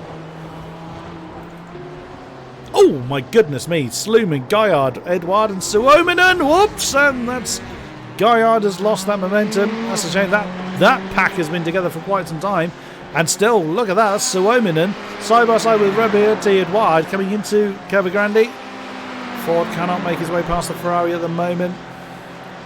There's fighting going on. I mean, we've been going for nearly an hour now, and we've still got fighting absolutely everywhere. This is absolutely fantastic stuff. This four-way pack hasn't really broken up any. Martinson leads DeVille, leads Langham Service, leads Edens. Holstein now 6.7 seconds off the back of that very heavily rearranged car. That right behind him is Henstra. No, Henstra's in the pits again. This is Mateos. Oh, it's Victor Mateos. There he is. In the dented Porsche rear wing club. Well, at least Chris has a friend. Ironically, the right side of both the rear wings have almost been bent in exactly the same way. Yes. Odd symmetry there. Well, like you say, they're just a part of the club. Yeah. Just what they do. An interesting point, actually, is Gaidemeyer is ahead of Sasolski. He is indeed. Lamborghini Porsche ahead of the 148 BMW. Deville and Martinson still continue with their fight. They're trying to break away from Langham's service, but he's having none of that. that battle looking set to continue for quite some way. Who is next in line for the dreaded incident limit? It'll be Richard Brenneman. He's on 18. Rienda Henstra, unfortunately, in the pits for an extended period of time. May not be seeing him again, which would be a shame. We will see. Oh, no, Henstra has manually disconnected. He's had enough. It's gone from bad to disastrous for him. Clippy's obviously told him to leave. Good old Clippy. You're far too young to remember that. Oh, no. No, I am not. You hide it well. I just seem like I'm young. It's all the silly things I say. For example, Robin DeVille, no relation to Cruella. Very true, or we hope not, at least. Well, no, we hope not. And the other one I just got to get it off is John Halliwell, not related to Jerry Halliwell. To my shame, I hadn't thought of it. It's such an obvious one. I hadn't thought of it. Hang my head in shame on that one. Well, Sarah Duff has some company, I've just thought. I was looking at the timing gaps. She's caught up with Isaac Jayan. Now, I wonder if Isaac's sort of had to reel it in. He's on 19 incident points. Sarah's on 13, but she's been on 13 or around about there for quite a while. Well, I think he's going to let her through. Yep, there you go. Just as I look away, the Porsche is not. That always got a very slow car in the straight line, but he's letting it through. He's not.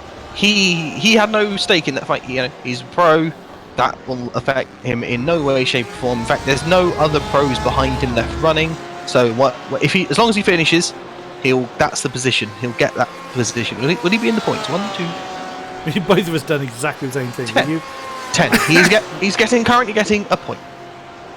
Yeah, so he's gone into bring it home mode, which is fair enough. Oh, great scrap here. Jochen Suominen, Roberto Edouard, Philippe Gaillard now involved in that battle. Suominen and Edouard have been involved in that fight for quite some time. Once again, side by side. And that just ahead of them was Marvin Sluman. And the SROC Ford into 18th in the pro category, into 19th rather. There is Sluman, who's a couple of seconds ahead of that fight. Philippe Gaillard, after an earlier incident, has now found himself right in that particular fight. We've got 18 and a half minutes remaining, which is going to be roughly around 11 laps, as long as we have no major incidents. Oh, that's... Which we hope we don't. Roberto Edouard has just let Gaillard through, so he's had a bit of a rough exit from the second Lesmo. Andrew Langham's service is shaping up Robin DeVille. And there goes the geodesic BMW. Is he going to commit to it this time? He backed out of it last time. Well, that was 3 wide he backed out of. He's nosed ahead. Can he slow it down? No, oh, interesting. No. Martins has gone off as well. Well, Martins, that was a strange one because he wasn't under pressure. Maybe he was... No. Could it be he was concentrated too much on what was going on behind him? It's a strong possibility, but he had a long gap to them, so maybe he saw Andrew on the brakes, but nah, he was already going wide. That was just an unfortunate mistake, and that's allowed Edens through, and also DeVille. I think obviously DeVille being the more frustrating one for Martinson. Indeed. So once again, a simple mistake carrying a fair amount of consequence. Well, it's actually lost in one position as DeVille is in the pro category along with Martinson. Michael Edens is essentially just there for the ride. Edens remains in third. He doesn't care what the 3 cars around him do because none of them are in the same class as he is. So he is in a strong podium finish in the Pro-Am class at the moment. Dan Sosolski is still with Dominic Gaydemet. That is for the last 2 spots of the podium. Actually, Bennett is not far behind either. So the treble 1 BMW could get involved in that podium fight. Is the geodesic BMW going to make a move? He's gaining. He's not going to make a move there, is he? Nope. Doesn't do it, but Bennett Bennett was 5 thousandths quicker than Sosowski last time. And there goes Saradov past Isaac Jayan.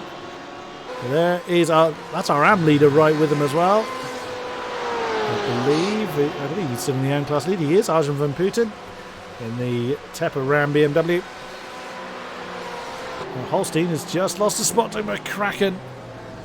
Oh, they're scrapping into the Rettifilio. You can't help. Well, I can't help but look at that Porsche and just kind of wince. That must be horrible to drive at the moment.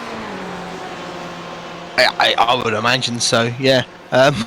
You got so much stuff wrong with that car that you just want to get this race over and done with, I suspect. Yeah. Just an interesting one. You just saying Saradov was getting past Isaac Shan. Obviously, that had already happened once before, so there's obviously been a change of position. It looked like she went and got a corner cut penalty at the second chicane and had to let him back through, and has since retaken the position, but now under pressure from Arjen van Putten, who obviously is the AM leader. Just to see lead the class by second in the AMs is Jake Sanders. A lot. That's a lot. Yeah, that's a long way. Oh, DeVille has just lost a spot to Martinson on the exit of Ascari. Oh, fantastic. Yep, so Edens leads that particular pack. And speaking of Saradov and Van Putten, they've just swapped round. The AM leader jumping ahead of the Pro-Am Porsche.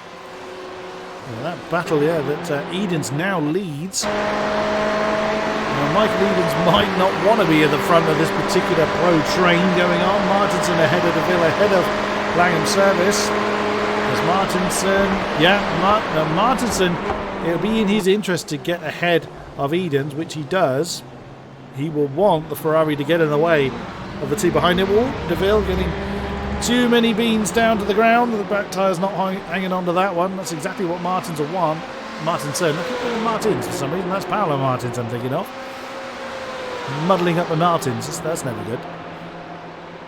Is that a common problem that you have? Muddling up the Martins? Hasn't been before. Okay. Well, look, we'll continue to look out for that one. Oh, Chris Yardley is in a fight with Cyril Berger. Or Bergeret, rather. The grinning Porsche has made his way past the newcomer. The Gold Team Racing 387 Ferrari. I'm not sure really fought that one. There's Chris then, more experienced hand in this league. Ahead of them is the Team Tepper Fords of Rick Van Dorn and James Pinsker. Rick still leading the Pro-Ams. 2.2 behind is James, who still has an amazingly low incident count score of 2. The only person that actually has less than that is Jürgen Kleiber, the 342 Dentsu Sim Racing BMW with 1. No one has managed to keep a clean sheet this time. Isaac doing a brilliant job of hanging on to 19 points. 19 incident points and not flying off the road. And it's the merest of 2 wide, isn't it, that you need to clock a point with. Oh yeah, and actually in the recent season update, Monza has actually become slightly more difficult for. It's used to be pretty easy to get away with not picking up incidents, because you don't really get that many places where you run wide. But apart from the Lesmos, and they've recently updated it where you basically can't really put any amount of wheels over the white line, or I should say, if you go all 4 wheels over the white line, it's an instant 1x no matter what. You used to be able to run it all the way up to the edge of the AstroTurf and just about touch the gravel, but you can't do that anymore, and that's why you possibly see a little bit of people picking up a few more incidents than normal, just as they try to adjust their brains to that way of thinking. Sluman and Suominen still having their fight. That's been all race long. These two have been fighting. You've got Lion Racing Team 241 Porsche on 17 incident points. You can't take too many liberties. Yuka's got a bit more leeway there. He's got 10. As we are in the closing stages of the race, the Porsche again having to think about it. Right behind them is Edouard and Gaillard. Lovely rhyming going on there. So the Daddy. As the Romanian remains ahead of the Frenchman. I've just noticed. I knew it was there as well that Nick Domino, our overlay god, Where is Nick? Did we lose Nick at some point? Nick's just having a drive. There he is. There he is. The Dane, the Great Dane, he's the one responsible for all our artistry work, and I knew he'd put the three-letter abbreviation of the country in there, but I've only just thought to look at it. Huh. Well, there you go. Extra information. Can't ever go amiss with that. Actually, speaking of interesting, Alex Bennett has really caught up to Dominic and Dan, and they're all about equally apart from each other right now. I just spotted that very same thing. Bennett is now right with them. The Brit versus the German versus the Austrian. Oh, again, I've just spotted this overtaking going on at Holstein and McCracken. Oh, when is... Now, something I might have to talk to Dom about, because CHE is not what we Brits refer to as Switzerland. But that might be what the Swiss refer to as Switzerland. So I'll have to ask. That is correct, yes. It is. I Yes. remember seeing CHE before and thinking, what on earth is that? It's when I got very confused when they started, and you've got obviously on iRacing, you've got all the different clubs. And you have the DH club. And I was struggling. I was like, well, there's German and there's Austrian, but what Czech? Yeah. No, Swiss. I know. I've seen that before. I can't remember where I've seen it before, and I sort of looked at the same abbreviation, thinking, but I was trying to make a word. I was thinking, does DH mean something translated somewhere, or? And then when it got spelt out to me, I felt like a right wally. I was like, oh yeah. Yeah, it happens to the best of us. Oh, actually, speaking of best of us, Alex Bennett, right on the tail. He's looking a bit racy now, isn't he? Oh, he shows his nose. He shows his nose, and Dan feels the need to defend. That's going to potentially set him up poorly through here, although Dan does a very good job. Who's that? And the back marker there, Cyril. Well, you're calling him Bergeret or Bergeret. As is French, I'm going with Bergeret. Bergeret, yeah. I can't help but think Tip of of the Bergerac. Bergeret to you. I can't help but think of the old TV series Bergerac. See, now I am too young for that one. Oh, Holstein's finally got his way. McCracken's finally worked his way past Holstein. That has been. That's a fight that he's been dealing with for quite some time. And JN has let Dove and Imre through. Imre's picked up 16th there. So Imre's that was actually that's not helpful for Sarah, who's obviously they're sister teammates, but obviously they are fighting for position in class here. And Sarah's looking a little slow on the straights here. I wonder if she's having to save fuel again. Oh, she did that last week, didn't she? She either hadn't done the calculations right or hadn't refueled enough. Well, I do have the inside scoop on that. Oh, please do. She read the number wrong. Oh dear. Oh, that's a shame. It's such an easy thing to do as well. So yeah, this will be interesting. I'll keep an eye on this one and see just how slow it is on the straights, because it does look like she's losing a lot of time. And she was 9/10 slower than Imre last time around. Oof. So, well, she can't be pushed. She tried that last season at Sebring and got disqualified for it, ironically. Last lap with 3 corners to go, and we found her crawling to a stop. Someone who had finished the race, I can't remember who, tried to give her a friendly push, but it counted as a 4X and disqualified her. Yeah, I was there. That was funny. That was oh, and here we go. Evans making the move. And Sarah did nothing against that. It was sitting in the slipstream of the BMW. Yeah, she's got a problem there somewhere. 149 on the board for Sarah Dove. That's quite a bit off pace. Oh dear. Oh, that's close. That looked very close from that that camera angle. Oh, right behind them, Jukka Suominen and Marvin Sleeman. And Sarah's going to have to get out of the way of that battle. The amount of time she lost 1.4 seconds to Jukka that last lap. At that rate, she will have to get out of the way of this warring Ford and Porsche battle. Yeah, and that will really hurt because again they are for position. They are for class position there. That must be such a sinking feeling when you just look at the fuel gauge, look at the amount of time, and just think it's not going to work.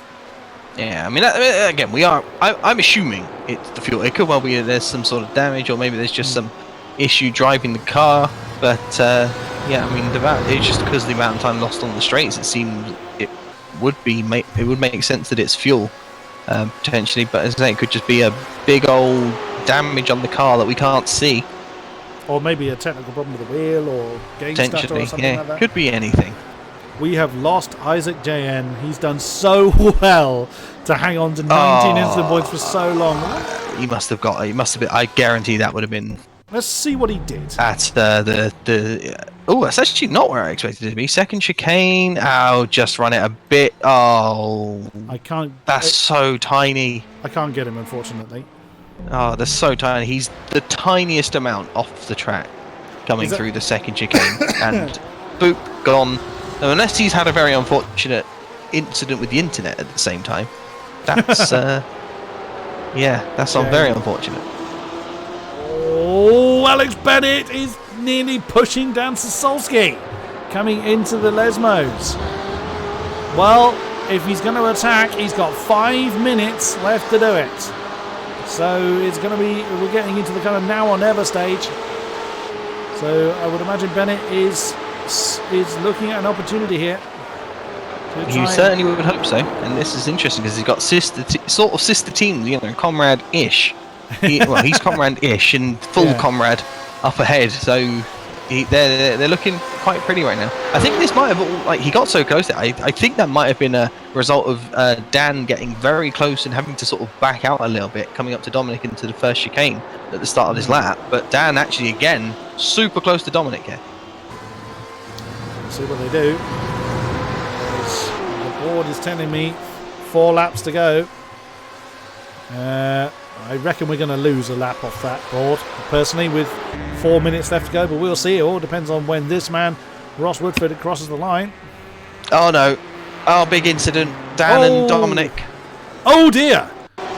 What happened there? What's happened here? Oh, dear. It looks like Dominic's just tried to come back over to the left, and Dan's car's there. Similar to incident to Chris, and so both of the comrades' Porsches perhaps just a little bit eager to come across back onto the racing line. Hopefully that's not huge damage, but well, I mean, there's not really anybody else around them that they have to worry about, so it's kind of just between them really. But that's given Alex Bennett a good shot here. Well, yeah. Unless he flies off the road. I mean, he's only on 4 incident points, so he could pretty much rally it all the way home. We wouldn't recommend it. But, that particularly Dan's car, that looks horrid without that front grille on there. And who knows? But it would look like it was Dom's car that hit the wall harder, but all of the panels are still on. So there could well be a scrap between Sasolski and Gedimer for that last podium spot. Alex Bennett just needs to keep it on the black stuff till the race doth end. The next pro down the road from Gedimer is Knut Martinsson, but that is 13.5 seconds between the two. That's still Knut was not particularly confident in his own words on how well he would do in the pro category, but he did a strong result last time by mainly keeping out of trouble. And again, he's looking at 5th. Yeah, 5th in class. Here again, he's being... that's Michael Eden's directly behind him, who may not... won't feature at all in the class battle, but he's given himself about 2.5 seconds between himself and DeVille. So again, another strong result from Mr. Martinson. Yeah, so it looks to be he's on his way. Alex Bennett has given himself 1.6 over Sasolski now. And that's fairly set in stone. Unless disaster doth fall. A lot of people very close to the incident. Lots of 17s, 18s, a couple of 19s still there. So, yeah, a lot of people having to kind of think about it. I mean, how much does fatigue play into it? Particularly, I mean, we've got less than 2 minutes to go. Do you just sort of really feel fatigued by this stage? I guess you do if you've been fighting a lot. I suppose you probably feel more fatigue if you're on a wheel and actually having to physically do something. I've never experienced it myself, so I'm not sure. I know a lot of people do find themselves getting quite sweaty, especially when it's a bit hot. You know, it can get you a little bit. I think it's more distracting than fatigue. I think you start to get sweaty, you start to feel it, you start to think about it, and that's kind of where it gets you, rather than actually feeling tired. I think sometimes maybe but had a long day, let's say, and you start racing, and it's a long race, and you're fighting all the time.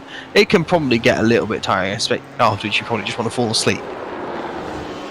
I certainly would. There's no way I can manage it. I mean, I find it amazing that people do, and you've been a part of the 24-hour Le Mans race, or 24-hour races, with a number of our AOR representatives as well.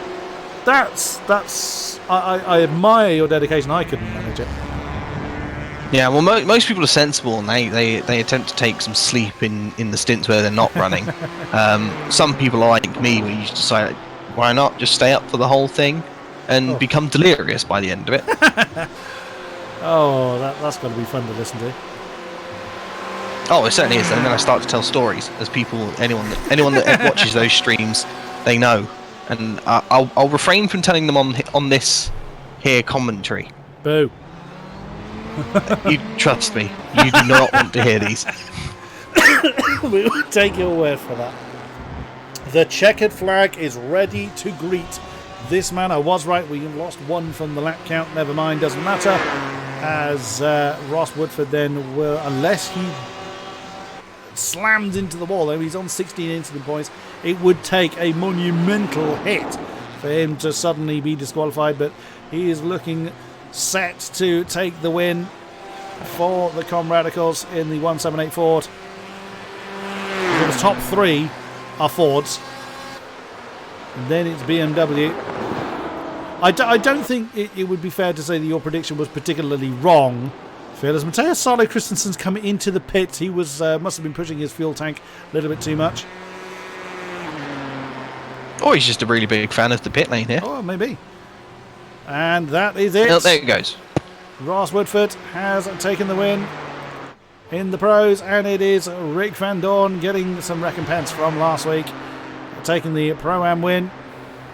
And our Am win is going to be Arjan van Putten. He's quite some way down the road. Alex Bennett is going to take second in the pros. I would imagine he's pretty happy about that. Dan Sasolski, with what's left of his car, comes over the line in third. Dominic Gedebel, 19 incident points at the end, comes home in sixth overall, fourth in class. Martinson, yeah, he's happy about that, flashing the lights. Over the line in seventh. Michael Edens rounds out the Pro-Am podium in eighth. Then it is DeVille. Then it was Langham Service. Scott McCracken finishes ahead of Holstein just by the end of that. There's the next one over the line. It's Jason Withrow for Black Eagle Racing. And our Am winner is going to be Arjan van Putten, coming over the line in 14th. And Saradov did make it to the line. Looked like she was trying to have a race with Evan towards the end, but finishes behind him in the end. Jukka Suominen in 17th, then Marvin Sleeman, Philippe Gaillard, Roberti Edouard crawling now to a halt. Reith Miller has come across the line. Jake Sanders. That's how far it was from first to second in the AMs. And the third one is going to be James Hall. James Hall for E-Team Brit on the AM podium. Very nice effort. It's great to see our newcomers do well. It's great to see all of them do well. Neil Roll. But I always find it particularly nice when our newcomers do well. Yeah, you always want to see newcomers doing well. You always like seeing new winners, especially new winners in class. That's always nice. Indeed. I think most... Oh, lovely three wide kind of procession going on there with the Tepper Fords. And I can't remember whose Ferrari that is behind them. But that is everybody. Matthias. It's Salo Christensen, yes. Well, he's in the red Ford. I don't know whose yellow Ferrari that is behind them. I can't remember. Oh! Sorry. As Salo Christensen nearly clunked into Pinsker. But that is it. The race is done, and here is how the results stand. Oh, that's fourth position. That's Alex Bennett. That's name's disappeared from that particular screen, but it is Woodford, Van Dorn, Pinsker, Bennett, Sasolski, Gadamir's name's not on that list either for some strange reason. Then Martinson, Edens, DeVille. Something's wrong with this panel because that, that corner thing is missing. 10th was Langham Service, then McCracken, Holstein. As the bottom right ones are missing. We'll have to have a word with Mr. Domino on that one. That actually makes that panel fairly useless. So I'll run through the order. So it is Woodford, Van Dorn, Pinsker, Bennett, Sasowski, Gademir, Martinson, Edens, DeVille, Langham Service, McCracken, Holstein, Withrow, Van Putin, Imre, Dove, Suominen, Sluman, Guyard, Edouard, Riethmuller, Sanders, Hall, Kodeman, Domino, Kamke, Smith, Foku, Linholt, Salo Christensen, Kleiber, Brenneman, can't get this right, I've said it all race long, Bergeret, Yardley, Van Eyck, Luke, JN didn't see the checkered flag. Victor Matios did some laps down. Those that definitely didn't see the checkered flag were Henstra, Godefroy, Hitchcock, Pfeffer, Martins, Washington, Coombe, Moraine, Costa, Rollu, Oliver, and Halliwell. Whew. What a race once again. Certainly was. That was incredible. Right, that's the wrong music. Let's go for that one. Let's see if anybody is wanting to have a chat with us after the race. We have a few. We have Mr. Pinsker with us. Let's grab him over, see what he has to say. Yeah, 56. And we interrupt the conversation once again. Bonus points for the commentators. Hello, James. Hello, Chris. Well, it's good to speak to you once again after a decent win. You once again, the bright green Team Tepper Fords, showing us how it's done. How are you feeling after that one? Second week in a row, I have to say probably mixed feelings because my pace going into this race was a lot better than I expected. I had quite a good fights throughout the race, and it was really intense, but I had a couple of incidents with Chris and Dominic in particular, and I'd like to apologise to them if they're watching the stream. I don't know, I think I was just kind of a bit aggressive in both fronts, and I apologise, but overall I can be happy with how the race went, and to see Rick as well finally getting the result that he deserved to get in Road America, you could say, and both of us on the overall podium as well. It's way better than either of us could have expected, really, and I'm happy. I mean, you were looking at taking the overall pole at one point, leading the entire race. Was there ever a thought of I could win this, or was that really never something you thought of? It was never really something that came into my mind as the race was going on, but looking back at it, I did lead quite a few laps. Of course, the fuel saving is really a massive thing here, so I'm not sure how that would have worked out, but yeah, after the incident with Dom, it kind of split the field up, and then the race became a bit more mundane. But for sure, I'll definitely take P3 overall. Was a lot better than I was expecting. Showing the way and showing what Team Tepper is truly made of. Great effort, James. Good result once again, and I'm sure we will speak to you as the season progresses. Okay, thanks, man. Let's grab his teammate, Mr. Van Dorn. Hello, Mr. Van Dorn. Hello.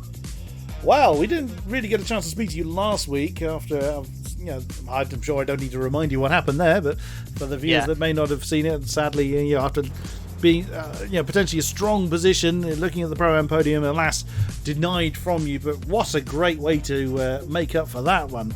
That was a great effort from both yourself and James. Yeah, definitely. Last week was just a complete heartbreak, just crashing out from a stupid thing in the Pro-Am first place, and then to follow it up with second place overall in Monza. It feels great. I can imagine. Were you, based upon how strong you were last week, were you thinking that a very strong result, a potential class win, or maybe a race win was on the cards, or again were you just kind of taking it as it came? Well, Monza is usually a track where I get up to pace quite quickly, so I hoped I could be strong here, and honestly I had completely no clue before the race started where I would be. Qualified second in Pro-Am and like 5th overall, I think, and then the pace just kept coming. Awesome stuff. Well, I have no doubt that we will be speaking to you again as the season progresses. Excellent win, well done. We will see you next time. Till next time. Let's get Mr. Woodford in. Hello, Ross. Hello. Well, My goodness, you weren't scared to get your elbows out this week, were you? I mean, I kind of had to from where I was because I wanted to get to the front of the train and try and create a gap, but then when I sort of sat in the slipstream, I mean, it kind of helped with the incidents around me that I managed to get a gap at the end there, because otherwise it would have been really close all race. Yeah, but even before then, I mean, you were really hounding for that top spot. I mean, you know, something we talked about, you know, going into the management phase, fuel saving, and what have you. For a while, it really didn't look like you were interested in that whatsoever. It was fantastic to watch.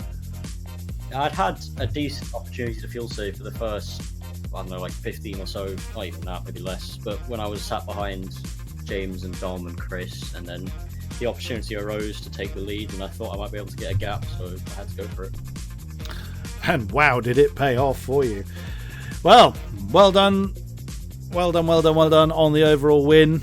I have no doubt we will be speaking to you again after a performance like that. Excellent stuff, and good luck for the remainder of the season. Thank you, and I hope I'm back here some more in the future. I have no doubt we will talk to you again. Well done again, and speak to you soon. Who should we have next, Mr. Phil? Oh, put me on the spot again. Who? I think, why not Mr. there, Curly Alex Bennett? Mr. Bennett. Hey there. Well, did that come alive for you towards the end? Yeah. I lost quite a lot of time in the pit stops to Dan, and just took ages to catch back up to him. I was gaining like a tenth of a lap, probably not even that.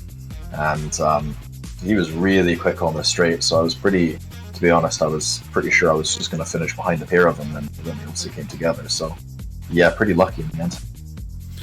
Did you think you had the sort of the pace, the tyres, the fuel? Do you think you would have challenged for the podium spots without that incident? Do you think?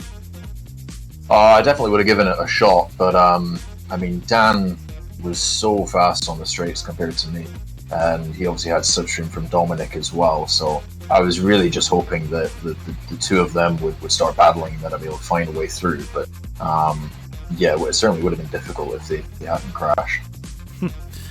I mean, it certainly looked like you had the pace to do it. Again, were you thinking on that kind of finishing position before the race began, or taking everything as it comes? It was certainly quite an incident-filled race. I mean, if you'd offered me, P2 class before the race, I absolutely would have taken it. But yeah, I don't know. The race was kind of a bit frustrating. I didn't really feel like my pace was that good, to be honest. I just mostly kept myself clean and out of the incidents, and fortunately today that was enough. Thoughts for Catalonia next week? I'll just pray for my front left tyre. That's all I'll do. Fair enough.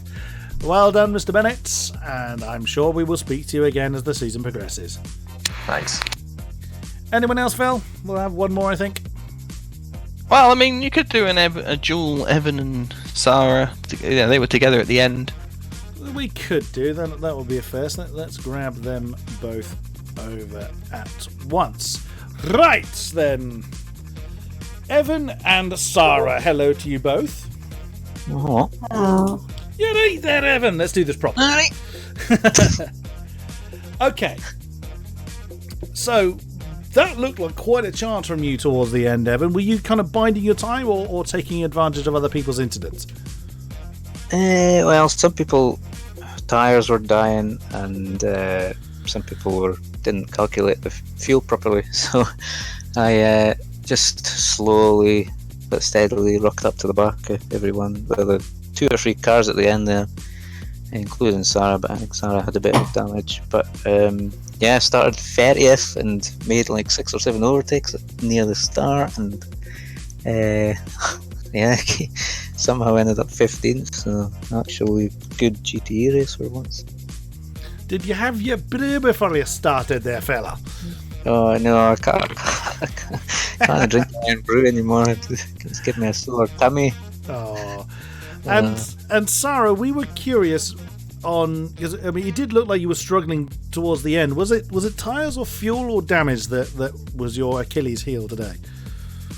Well, I don't know if it was damage, because I did get hit, but there was no visible damage. So I don't know if something weird happened. But I pitted, and I was like, okay, it's this many laps till the end of the race. And then I came out the pit, and then I think Ross got into the lead then. And then because he was driving faster, it went to more laps. And so I didn't have enough to finish after coming out of the pit. Oh, the fuel calculation had denied you again. Yeah, it wasn't as bad this time. So. I mean, it did look like when Evan caught you and passed you, it did look like you then latched onto the back and looking set for maybe a counter-attack towards the end. Were you thinking I could attack back later, or again were you just keeping your eyes on the fuel gauge? I had enough fuel left over to go full throttle down the straight once, try and overtake him, and that was the last corner. And unfortunately, I got some oversteer in the middle of it and could just end up behind him again. So. And finally, Evan, thoughts for Catalonia next week? Well, Catalonia, it'll be the first time we've been there in the GTE, so it'll be very interesting for everyone. And we were in the touring cars there a couple of weeks ago, and that was all right. So should be some good racing there in GTEs. Awesome stuff. I think we'll wrap it up at this stage. Thank you very much to those that have been with us throughout the stream. A great pleasure to have you along. Thank you very much, Phil, for joining me once again. Always a great pleasure to have you with me, good sir. And once again, thank you for having me. Thank you to our drivers putting on, I think we'll all agree, that was an amazing show for us to scream about and for you people to watch. And we will be back, as mentioned, next week for Catalonia. But there's plenty of racing going on in between then and now, so do check us out there as well. So until then, thank you very much, and good night!